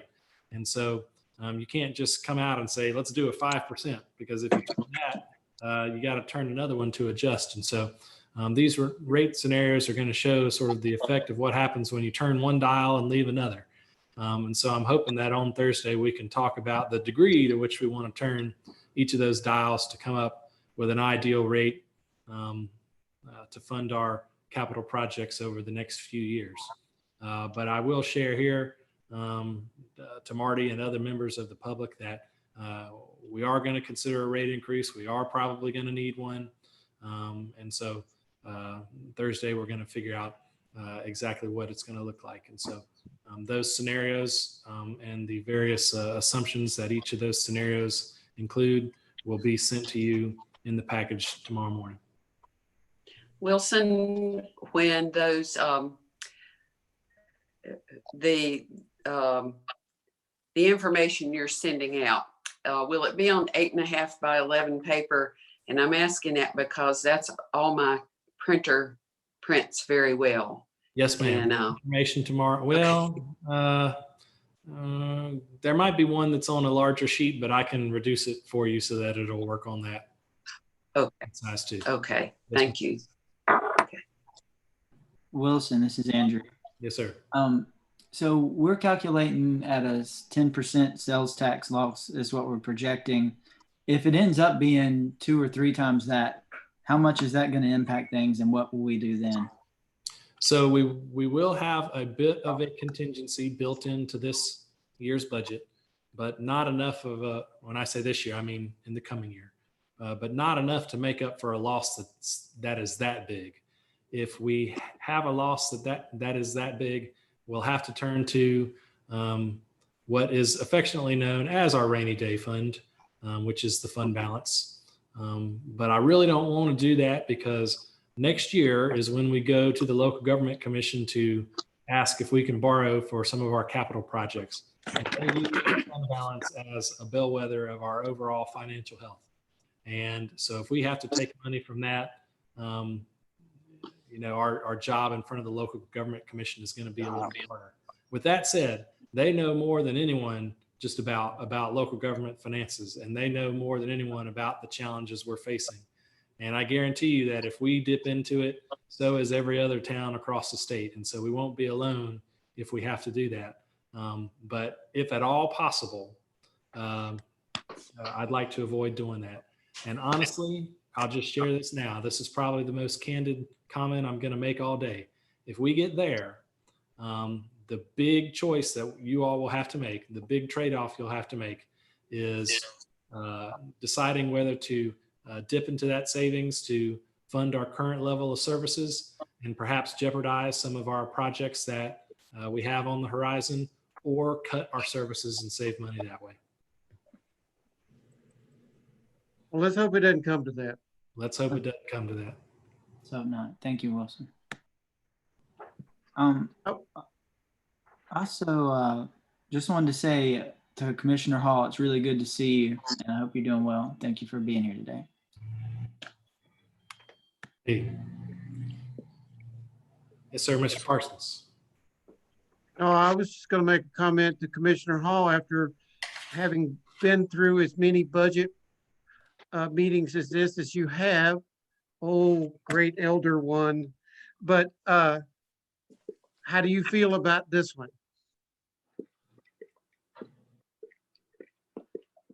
Let me unmute him.